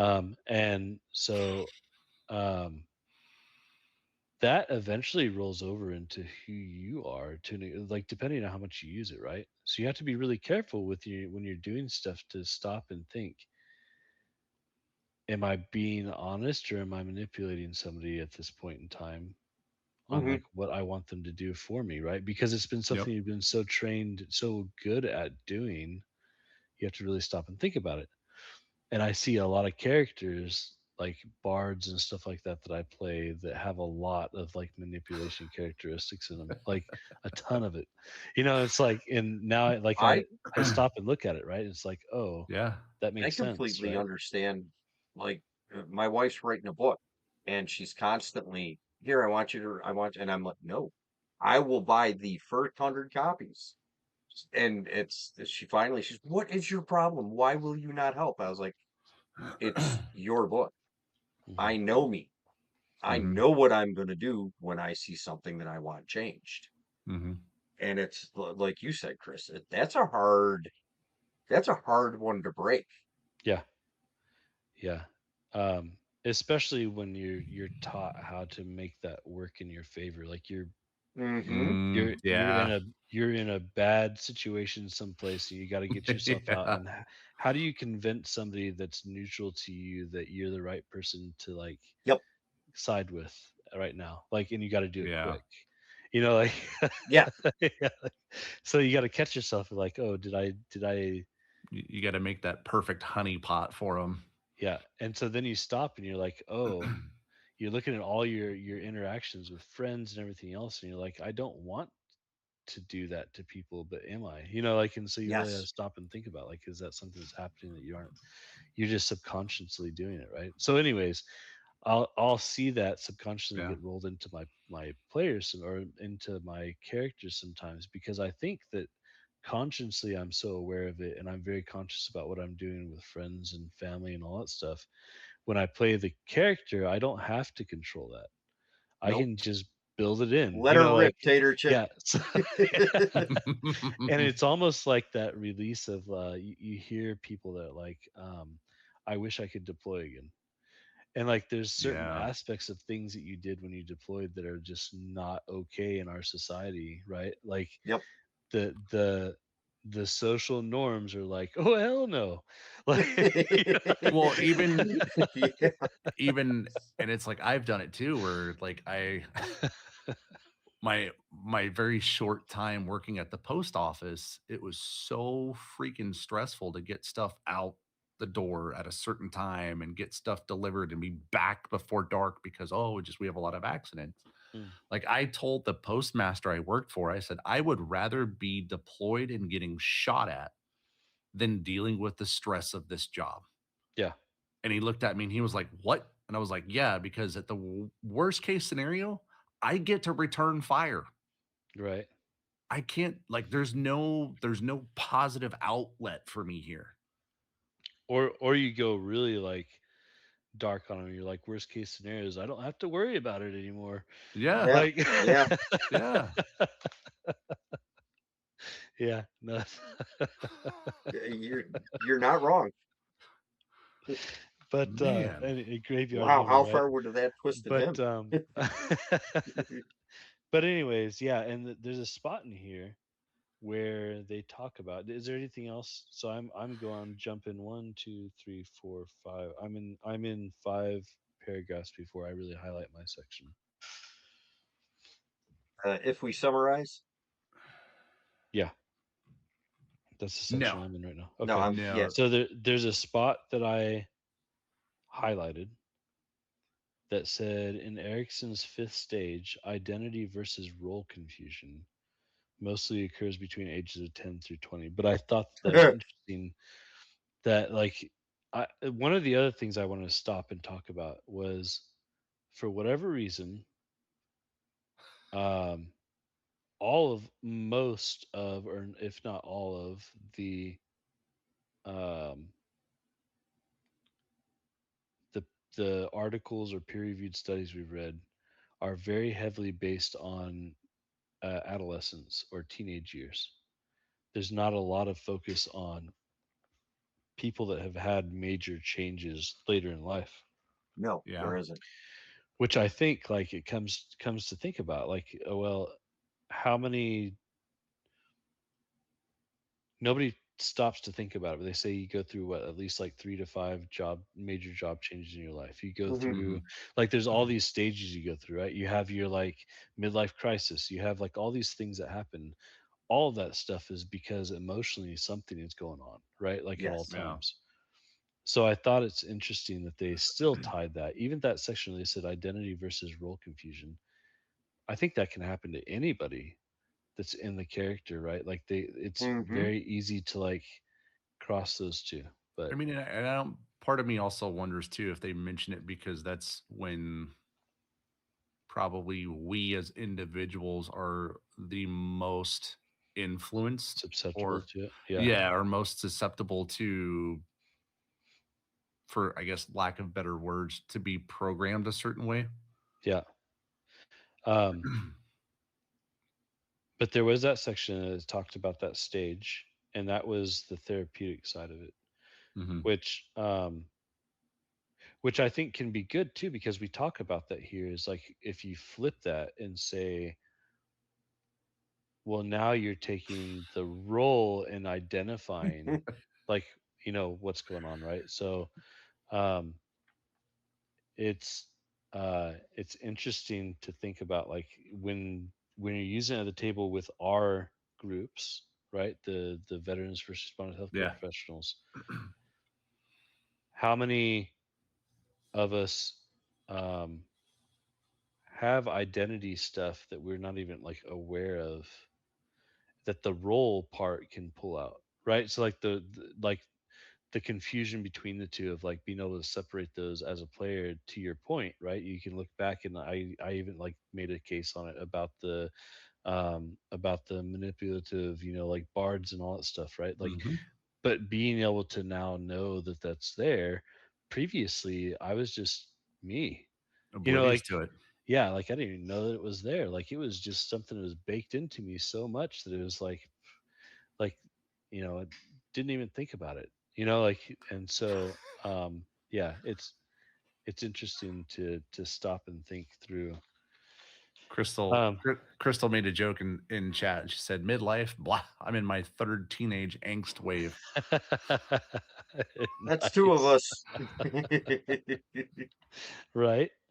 um I can use midlife though for like my crazy spending and all that stuff. Oh, I did it because of Yeah, yeah. No, I'm going to blame um my daughter on my next big purchase. yeah, there you go. Yes. One Oh, she's getting thrown under that bus. and so this the section that you mentioned on like confusing identity. One thing that kind of just jumped out at me as I'm looking through it, and again makes me wonder because I have played dwarven clerics for the longest time. It's Mhm. one of my favorite archetypes to build and play. But there's a section in this paragraph just below the one that you're talking about, where if we summarize stage 4, so the very next one, it says playing a character focused on healing and helping can help a player uncover their desire to pursue something like a nursing career. Right. Um, Which what did you play in our last game? yeah, like Yeah. literally, Yeah. right? Well, you've done that a couple of times, sir. Yeah. I Yeah. I was gonna wait till it hit to 4 before I called you and out on it. and like one of the things too I remember, especially like we're talking like teenage years got mentioned, was just like this dude intense depression I had as a teenager and feeling like there was no help out there for me and wondering how much of that played into how much I played healers. Even in there's like even World of Warcraft, like one of I mained healers for the longest time and it was enjoyable. Yeah. And yeah, just thinking about that now is like giving help to other people because I didn't have it at a time that I needed it. Mhm. Yep. Um, they talk about role confusion down below too, Mhm. and it gives a good analogy in here, and I can relate this at least from a veteran side. It said this could be a child who wants to be a star athlete at school, but has to drop the football team to help out at home. Yeah. Where that comes into play with me a lot is like, um, for instance, my family took a trip to Cancun when all the crazy stuff was happening in Mexico. And I have to remember that like I can't go there as the security detail to make sure that they're okay because that's not my role. Like it's part of my role, but it's Right. not my only role that I can play Right. anymore. Right. And so like there's other things I have to do to take care of our family. Um, but I would prefer to be playing that role when that happens. You know, like Yeah. and but if I do go on the family trip, now that I'm thinking about that, that's the role I'm going to play, and my family's not going to get me. Yep. You know, Mhm. so there's like those two parts of it, right? So I can connect those as a veteran. I'm sure that there's plenty of other Yeah. connections that other Well, people could have too of like my that role. brother, a few years back, my parents had gotten the whole family season passes to one of the theme parks. And we all, mom wasn't doing well. So before it got worse, we all made sure that we all took one big trip. Hmm. And That's my awesome. brother flat out called me out on it right in the middle of the whole group of us. He goes, dude, you're in the middle of New York. Stop. What Yeah. are you talking about? And then the hippie brother turns around. He goes, I'm glad he said it because you've been annoying the hell out of me all day. Knock it off. You're surrounded by thousands of people. You're okay. Stop. Turn it off, dude. So I completely, I know what you're talking about. It was Yeah. that day, it was on from the second I got in the car before we even left because I knew, like you said, that was my whole family. And after they gave me the attitude adjustment that was required, about 2 hours later, mom came up and she goes, I'm glad he slapped you in the ass because it's good to see you enjoying your family. Yeah. Yeah. Yeah. No, 100%. Yeah, I think that that's a big portion of it is like understanding the well, finding the role confusion like Being able that's to there like identify it, yeah, call it out, which I think correct it. all of us that have PTSD is like um I talked to somebody recently. We talked through some stuff, and they like just finally like went and got seen by a doctor, and like have major depressive disorder, and like all like they've been diagnosed now, Mhm. right? And which is they hadn't gone through that. They were having all the symptoms before. They just never wanted to get diagnosed.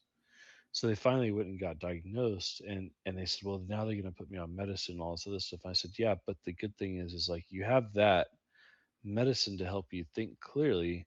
Now what you need to do is figure out what is the root cause of what's causing it. And And then so now you address start that. to digging, and there's going to be probably more than one thing, right? And that's where this whole role confusion, like, can you determine, can you pick out what your role confusion is, right? Uh, um, what do they call when you're super alert all the time? Hyper, Hypervigilance. yeah, Hypervigilance. hypervigilance, right?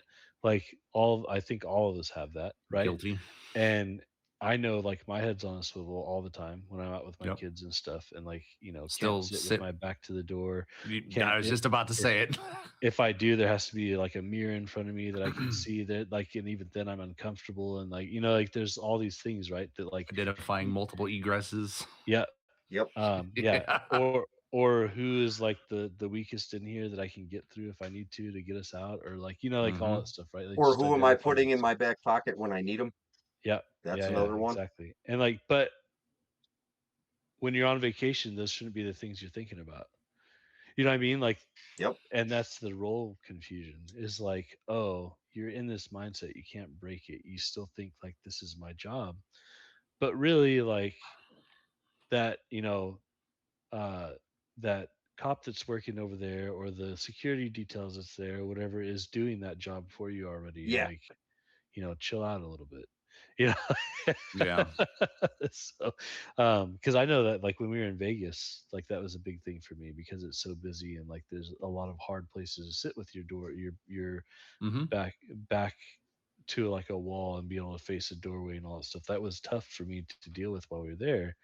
And on top of that too, like, I flew, so I'm not carrying, I'm not, like, any of that stuff, and so now it's like there's another thing. And and then you're sitting at the table, and you're like, oh, well, I guess this fork would work if I needed it, right? Like, Yep. why are you thinking those things in the first place, right? Like, Funny story. So yeah, that whole hypervigilance thing, right? Like I took yeah, a geography by rail class during my like into my junior year in college. That way I could move with my family when my wife moved out here for her job instead of having to stay behind and finish another semester.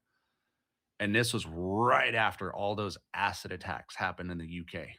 oh yeah, yeah, And my very first thought was like, great, the only backpack I have that will travel with everything I need is a military backpack. Yeah. So I'm already identifying myself.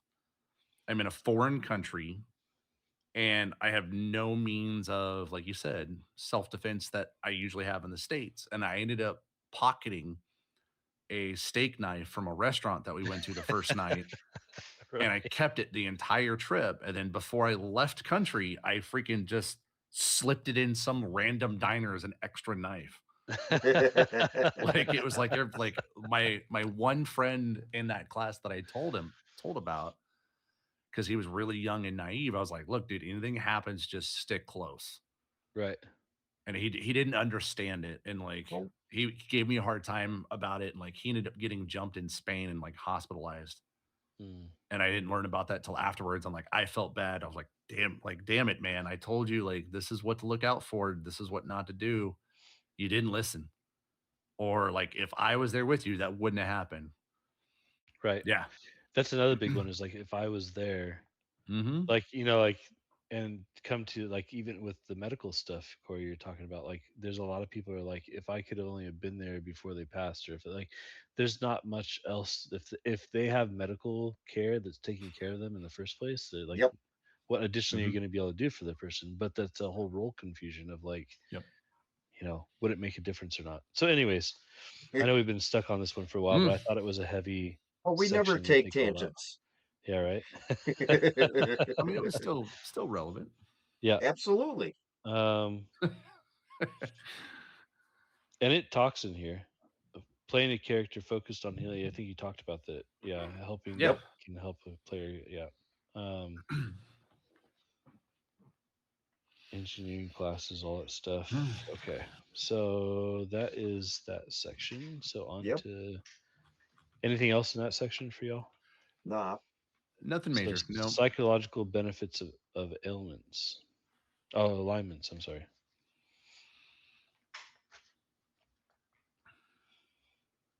So they really dive into alignments in this one, which I thought was cool that they actually gave like the alignment table and all that too. Well, I mean, Um, and they hit something that we are notoriously guilty of every time we read one of these articles too. When they talk about like self reflection, looking yep. at what the character would do and how you identify with it. Um, yeah. So it calls out the character alignment chart. Hmm. Alignments are a combination of two factors: morality and willingness to abide by societal rules. Right. So Yep. um, there's a really interesting thing that came to mind when I read that. And it's something that I wrote an entire paper on in a sociological impact study that I had to write when I was going through a sociology course. So this is after the military. I was going back doing my undergrad and all that stuff, and I had to take a sociology course.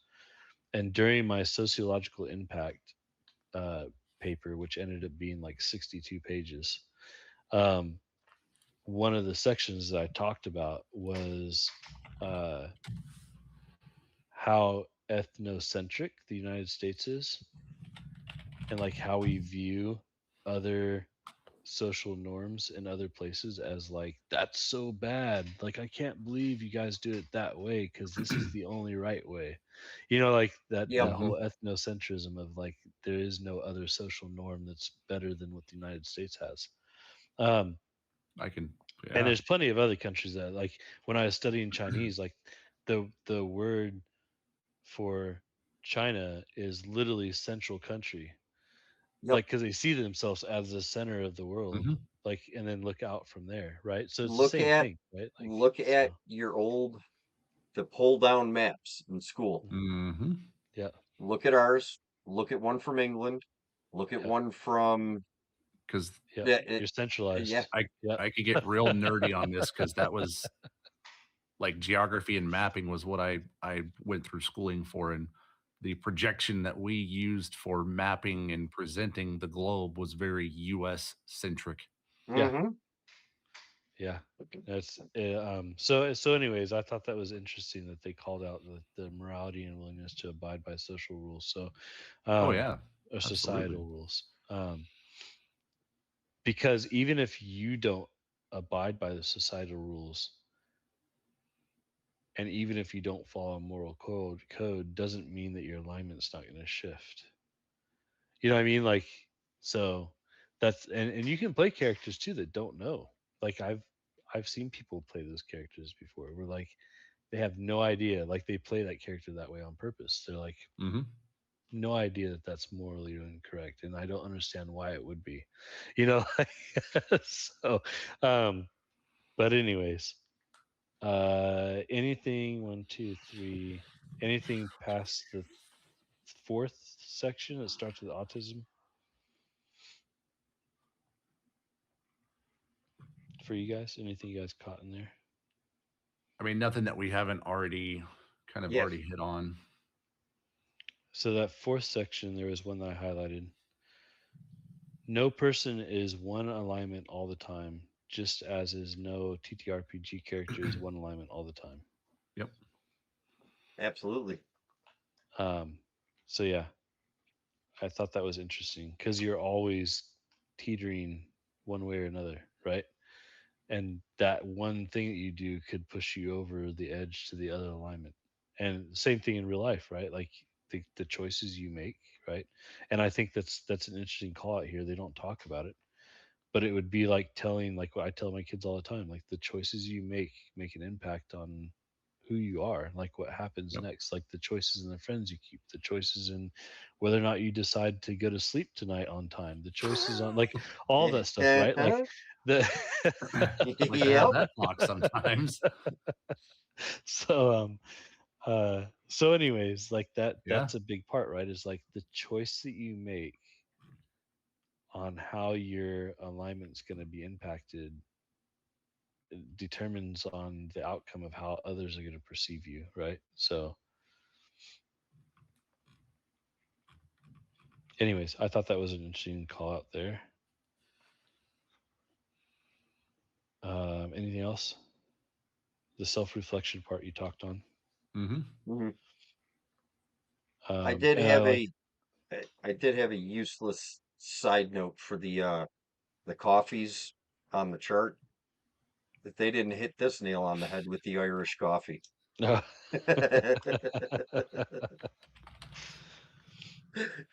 Not necessarily in favor of evil, but definitely in favor of some questionable. Crystal made a joke in chat and said, "Son is autistic, high functioning. We give him a hard time about always being a half orc warlock." Nice. Um, and then I like how they actually defined role playing to take on the persona of a character with a different alignment and explore how their beliefs and actions differ from your own. Yes. I think that you remember we talked about the book that was written by Sarah Bowman, and it goes through like the different stages you go through when you're learning about who you are as the role playing aspect. Do you remember we talked about Yes, Oh, that? I yes. remember. I don't remember the book And there's a, itself, but I remember the conversation. and there's a stage. I have the book, and it's another one of my readings that I tell people they should look at. Uh, but it touches on I think it's four stages you go through in the role playing, and like on the fourth stage is when you've reached a point where you understand the role playing aspect so well that you're actually trying new traits in your character to see how you can learn that trait in the first place. So a skill set, right? So you've Yeah. gotten to a point of almost like a point of enlightenment, if you will, right? Like where you've kind of like figured yourself out.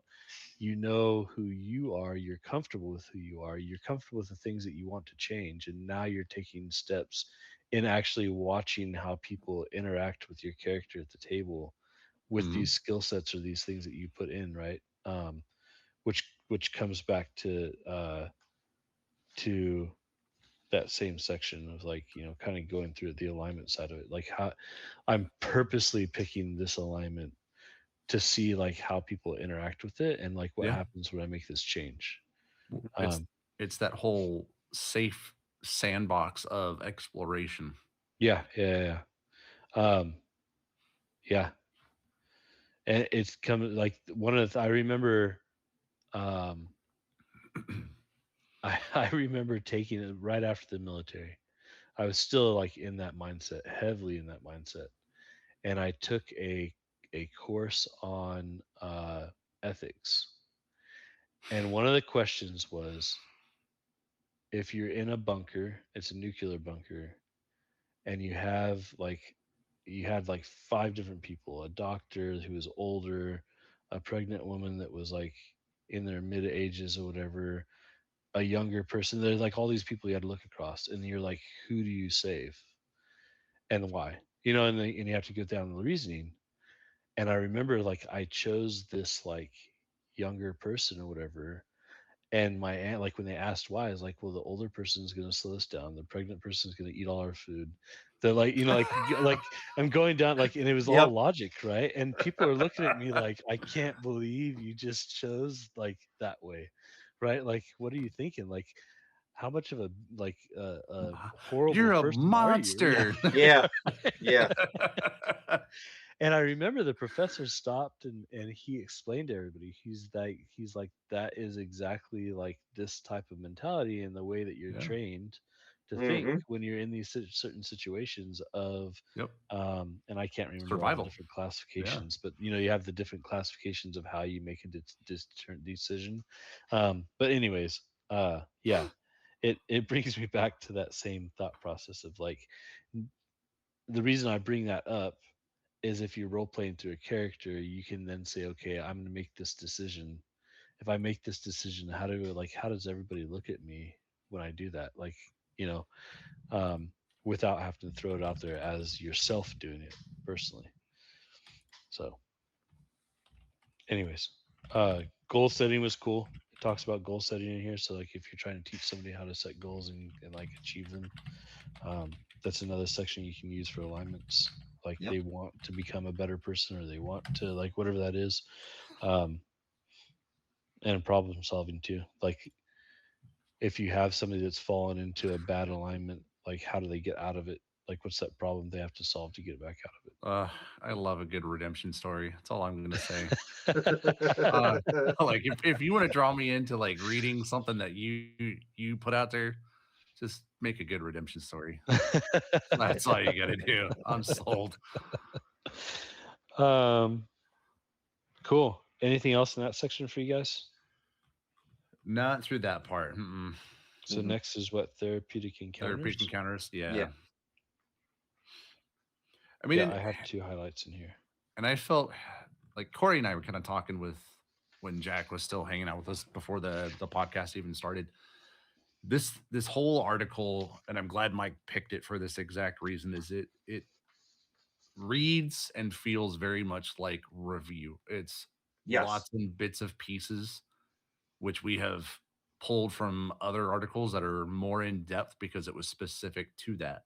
Hmm. And it feels like it has pulled just kind of a lot of them into this one article. And it's just, again, it further cements everything that we've talked about. Um, I mean, and like one of the big things that gets hit on, if I can find it again,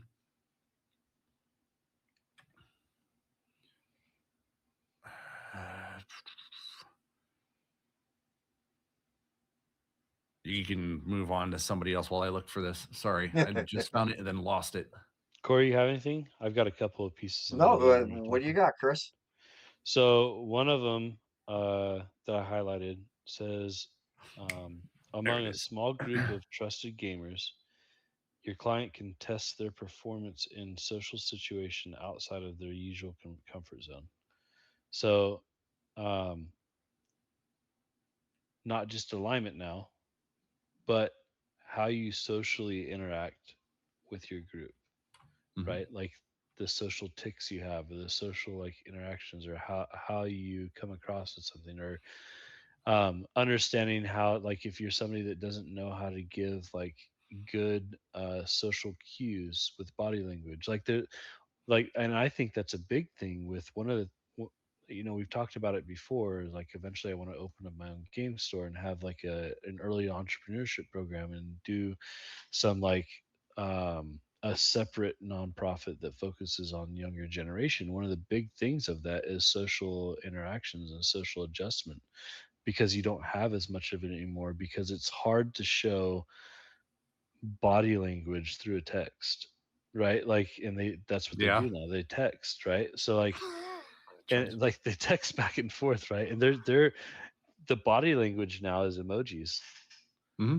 Yeah. Like, that's all Yep. like, you have to read emojis now to know it, like to know what's happening. And the problem is like, even in the corporate entity, it's like you'll send out a message, people will read that message and they'll take the message wrong because they think like, oh, they capitalize this letter, or they like, they're reading Uh-huh. way more into the Like message than what they should be. Like, the yeah, whole Gen Z views the thumb up as like a passive aggressive response. right, And right, right, like And the we older, mean it as right. yeah, like the Good older job. generation, Yeah, like the yeah. older millennials, like borderline Gen X, are like, okay, cool, got it. Well, what country is it where if you give the AOK, it's like flipping them off? Yeah, Like right. the, yeah, oh, I don't remember, but Yeah, but it's like, it's one of those things too, right? There's different like body languages that mean cultural different differences. things. Yeah, Yeah. but going back to like the what they're talking about in here is like, if they can actually test like their social interactions at the table without doing it Mhm. outside. And I think that's a big thing for people that have social anxiety and like all those other things of like, I how do mean, you, even kids on the autism spectrum, when where social cues yeah, which they miss or misinterpret or they misenact on their own. Like this is again, like you said, it's a great place for them to go in there and be like, okay, I get it now. I see how it's supposed to work. It's clicking. Like I can send it out correctly. I can now read it correctly. We're good. it's like that Marine that served for 29 years and tells a joke but doesn't smile. Yeah. Yeah, And you're like, was it a joke or was it You're being a yeah, serious. diss or was it a like you're like Yeah. they don't know how to like socially interact as a normal citizen. Yep. So um but anyways, I thought that was a cool call out. And then the other section I highlighted in this, and if you have anything else before it, it was one, two, three, four, five paragraphs in through the use of storytelling. That was the one I was yes. looking for. Yeah. Okay, go ahead, and then I'll give you my interpretation. Um, I like that they brought this up, especially with because every time we've done one of these articles, when we've gone back and looked at where they're pulling sources from, Hmm. is that these particular kind of studies are still very, very Ooh, new and underutilized. But I also think that's because the importance and impact they have is not fully realized yet. Yeah. I mean, and it even says it that it says that they're an incredibly powerful, adaptable, and powerful tool that more therapists should consider using.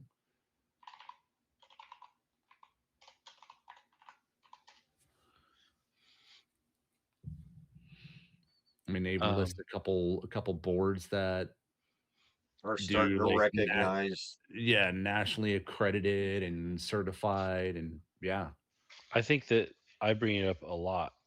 Um, there's a lot of qualitative Hmm. information out there, not a lot of quantitative yet, Yep. because it's so far in its infancy still. Nobody's taken the time to put together a heavy quantitative research paper yet Yeah. on like how does Is this actually impact everything, which is something I think would be cool to work with some of these groups through Roll to Heal in the future, oh, to absolutely. help build some of that, that doesn't exist yet. But Mm, at least get a starting sample population going, and yeah. yeah, we're all used to being guinea pigs anyway, so I mean, what's Yeah. another one? I've signed enough papers away. Why not? What's another? um cool. uh Anything else off of that one that you got out of it? Because I have a direct tie to this and I wanted to like Oh, go for it. Oh, fire away. draw it out. Yeah. So I circled this and wrote tribe connection. What's the number one thing that we've done as a species to continue forward that doesn't exist anymore since probably they talk about it for like they say it started to go away during the Industrial Revolution?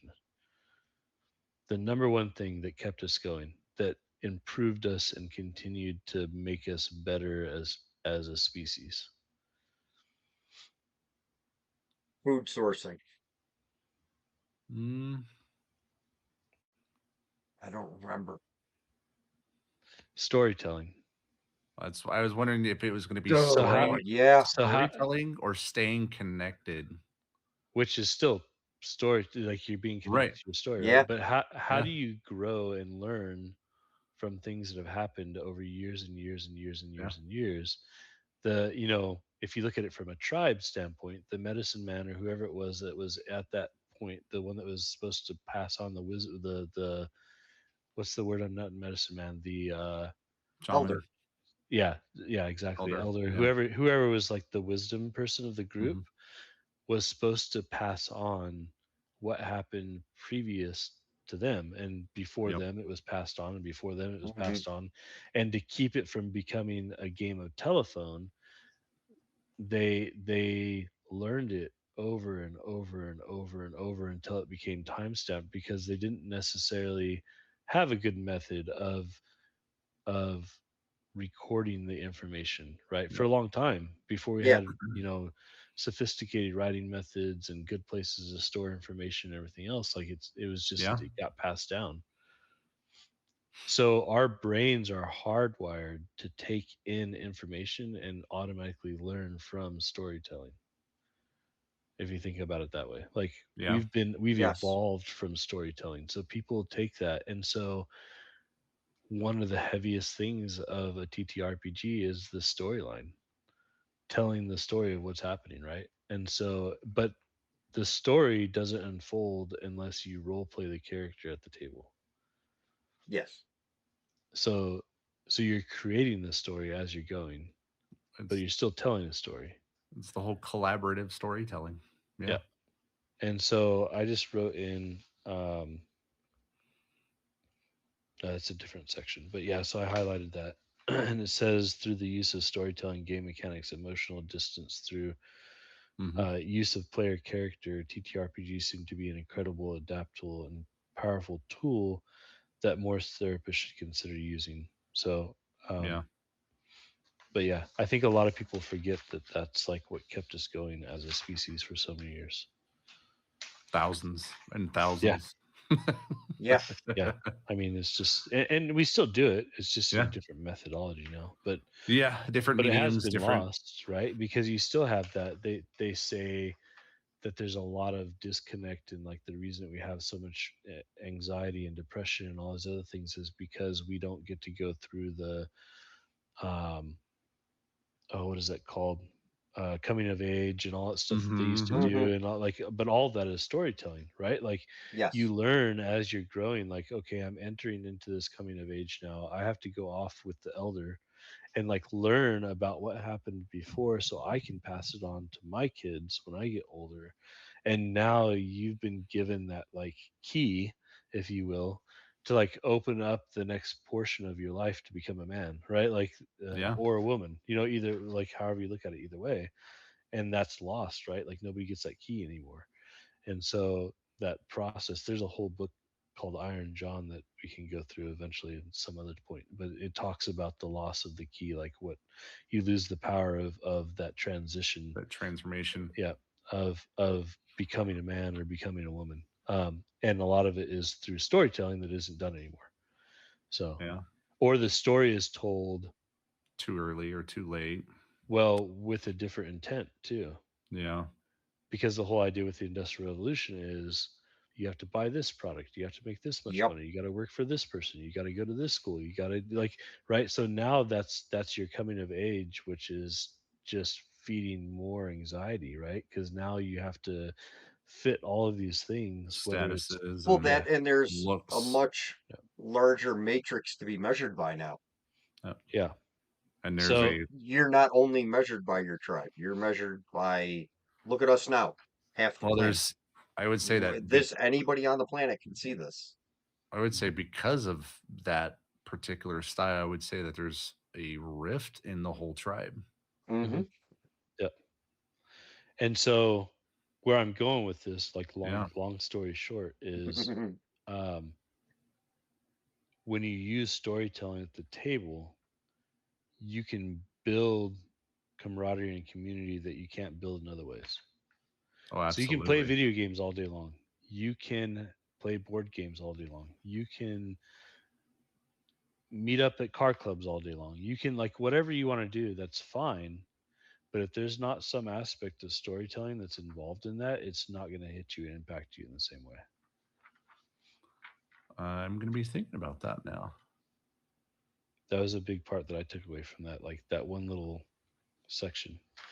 But and Yeah. then after that, the last part that I highlighted in that section, I think it's, yeah, it's on the second, on page 11. It says, and I wanted to call this out because I felt like there's too many people that focus on this, and I think there's a ways around it.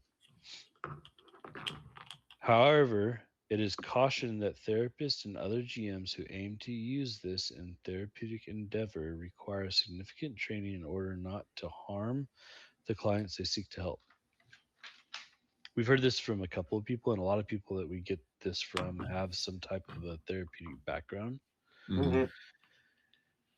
And so I wrote in here, I took a note, training on making it a safe, training on making, on how to host a safe, supportive table and purposely not engaging in therapy. So, how do you train to provide all the safety tools and to tell the story and to give people the open space and to give people the community and the camaraderie without opening up that door for therapy, right? But also That's a knowing that they can reach out and say, "Hey, I need help," and then you find them the right help, but you're not trying to give them the help yourself. Yeah. And that's what we're trying to build, right, for our yes. training programs. And so that part hit, like, it comes up every now and then from people is like, well, are you sure you're not going to do more harm than good? It's like, well, if we provide the proper training at the table, and that's why it's so important for our GMs to go through more than just the VA save once we can, right? And that's what Yeah. Bodana Group's helping us build and all that, right? Is understanding I'm safe here at this table, and I know that these people care about me, and if Hmm. something goes wrong, they're going to say something to me, but the GM and the other players at the table also know I'm going to point you in the right direction. I'm not going to fix it for you, Yes. Yeah. Absolutely. right? And so, anyways, um, and then I wrote in here, storytelling is um, storytelling ultimately becomes community self awareness and skill building. So, Yeah. anyways, those are my takeaways.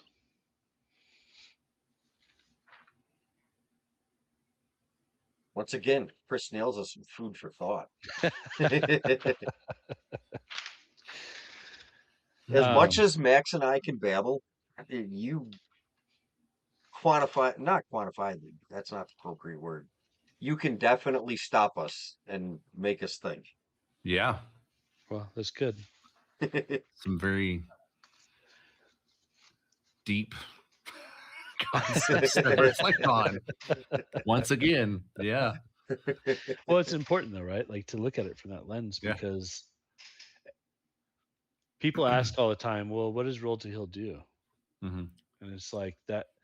I'm trying to convey what I just said in like an elevator Layman's terms. pitch. Yeah. Yeah. Yeah, in an elevator pitch that gets their information and really like, Well, um, it's like in a kind of roundabout way too. Like I've told like excuse me. one of my players Bless you.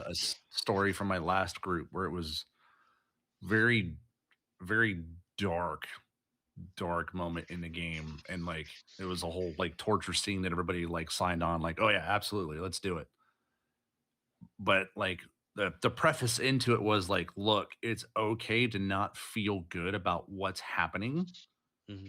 but know that like once it's all over and done with, like you and I, we're all gonna be okay. Like this is Yep. a safe box that we get to play in, and then there's separation when we need it to be, right? Like getting that across and getting, I think the harder part is getting people comfortable with it because there's so Getting much that people to we, understand that it's okay to not be okay. yeah, and Yep. it's there's so much that we do just in normal day-to-day life where when something doesn't feel right, we're like, okay, cool, don't want to do that no more. Yeah. And getting people to kind of live in that bit of discomfort, but then Right. know that they can separate from it without any issues. Like that, I think that's a hard part, getting people to like fully buy into and experience, because we Um, just naturally have an aversion to it. yeah.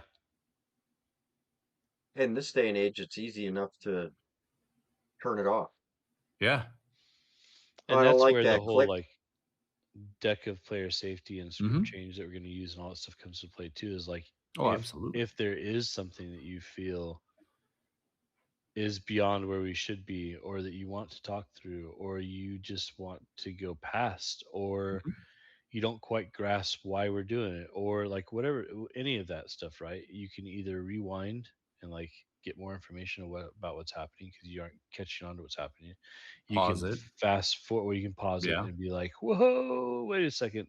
Yep. Like, this is a lot to take in right now. Like, just so I understand this is what's happening, right? Like, Yeah. and then you can also, play again, right? If you think like you've figured it all out, you get to play again, or you're like, nope, let's fast forward past this Hmm. section because I'm not okay with that, right? Like, and so there's no like you don't have to stop and explain why you wanted to do that, right? Unless you want to pause it and have the discussion, which that's kind of what pause is, right? Pause it, have the discussion, what's going on. Yep. Everybody's good at the table, we'll move forward, or they're not good at the table, we'll change it. Or, but if you fast forward, you don't have to answer those questions. You just go on to the Hmm. next thing. It's like, okay, this is what happens, this is the outcome. Now you guys are in such and such, right? Like, and so Yep. like you advance the story to a different level or a different place, right? You get away from that scene itself. And it's, Um, I think if you can get people to buy into it and experience it, even if it's just brief, like the amount of role play, like good role play we got out of that whole like torture scene, is it really brought the group together. Like I had two players that were half sisters in the game that were kind of, they didn't really play on it, but the second that torture scene happened, oh no, you touched one sister, the other one was decking you. The guy that played the big teddy bear became the group protector, and if you pissed him off again, he was coming at you at all everything he had. Like it really cemented that group and kind of defined them. It was really very, like I said, it was dark, but it was really cool how it played out. And like 10 years later, I they still talk about it. there's um there's a TTRPG. I feel like where I am with my self awareness and my PTSD and all that stuff, like I'm in a position where I kind of know what's going on. I have a pretty Hmm. good feeling of what's happening with myself. Like I've discovered a lot. There's still things I'm working on, but I know that they're there, right? I know they exist. There's a TTRPG. It's called Divinity uh Cult Divinity Lost, Okay. and it is extremely dark. Like the whole thing is what you Mm. just stated. The Yeah. whole game is that way. Like, Oof. yeah, it is super dark. And I almost want to play it to find my nope. Like, Yeah. That. To you know, find the line. yeah, Yeah. like what takes me too far? Like, and I think you have to be at a certain point though with yourself and where Hmm. you are currently and where you feel comfortable and all that stuff to say like, oh, that's there's It's overwhelming. yeah, Yep.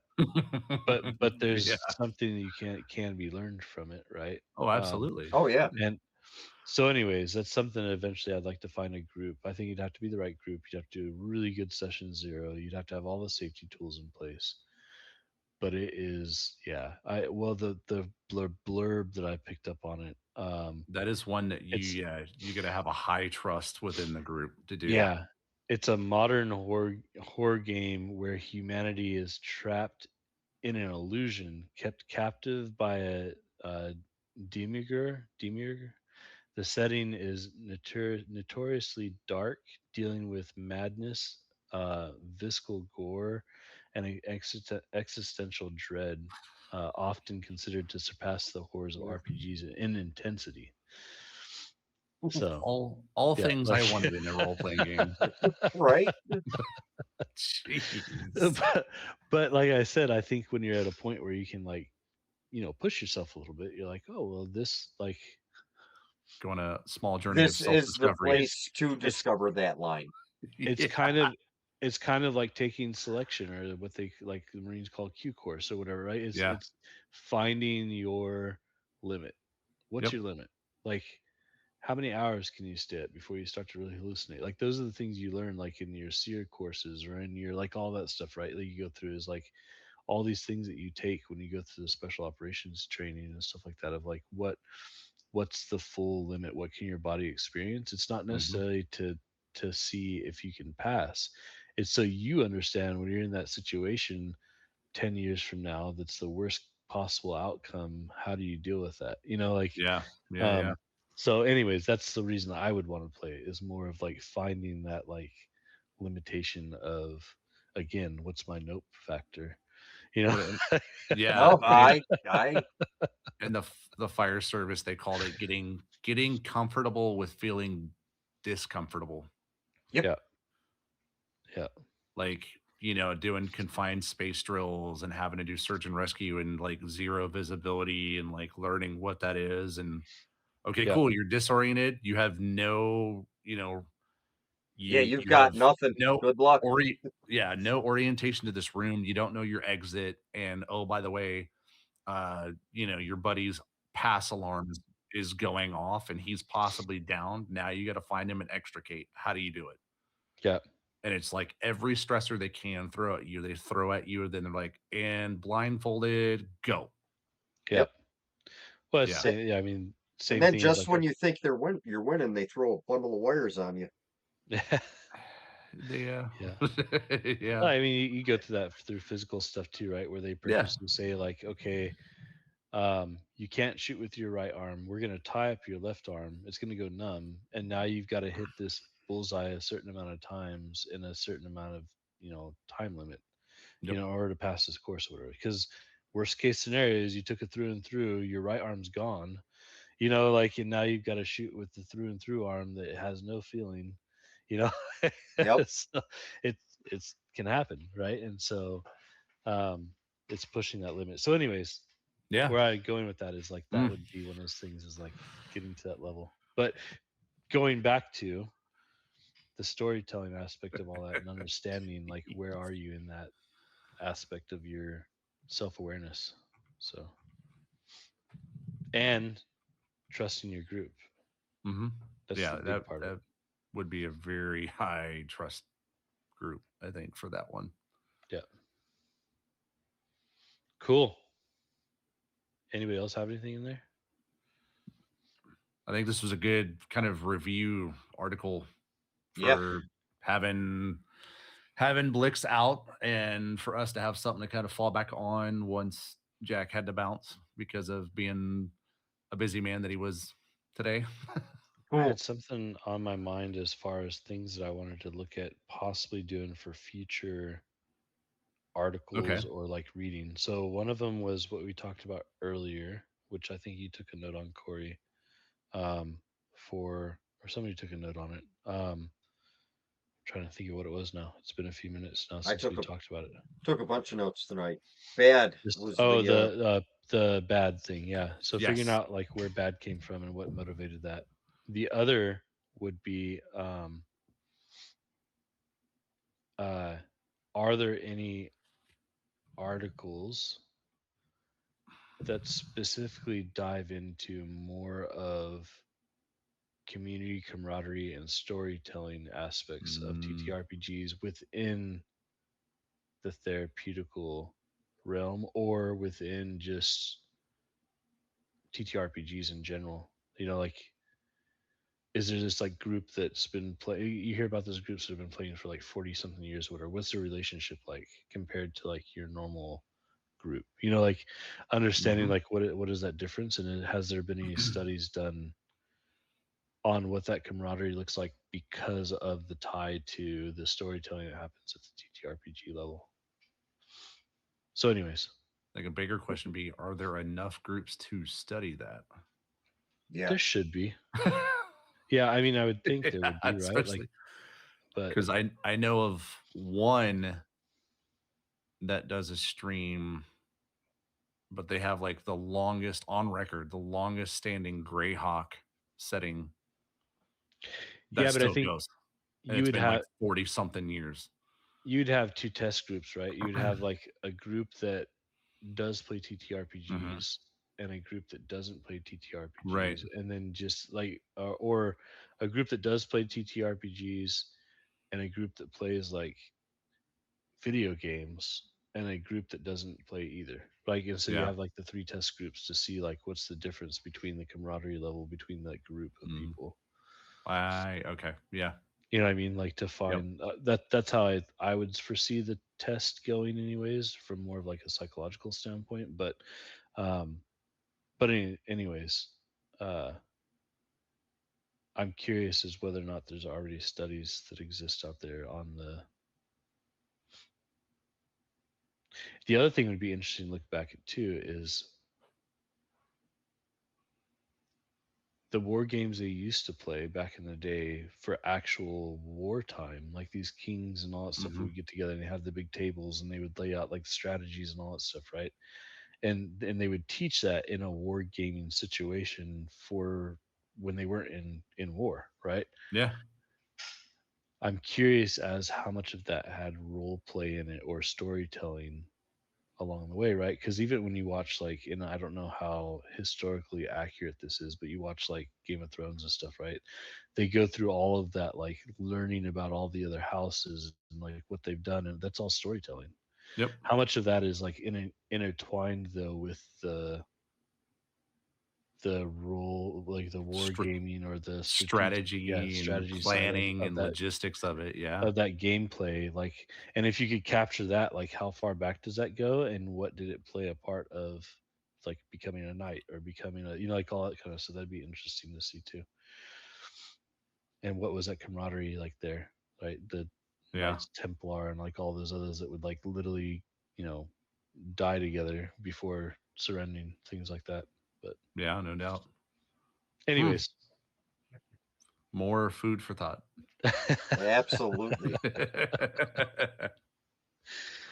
Well, folks, with all of that, I would like to thank Chris and Max, and we cannot forget Jack, even though he's not here, um, Yeah. for our episode this evening. Once again, don't forget the 988.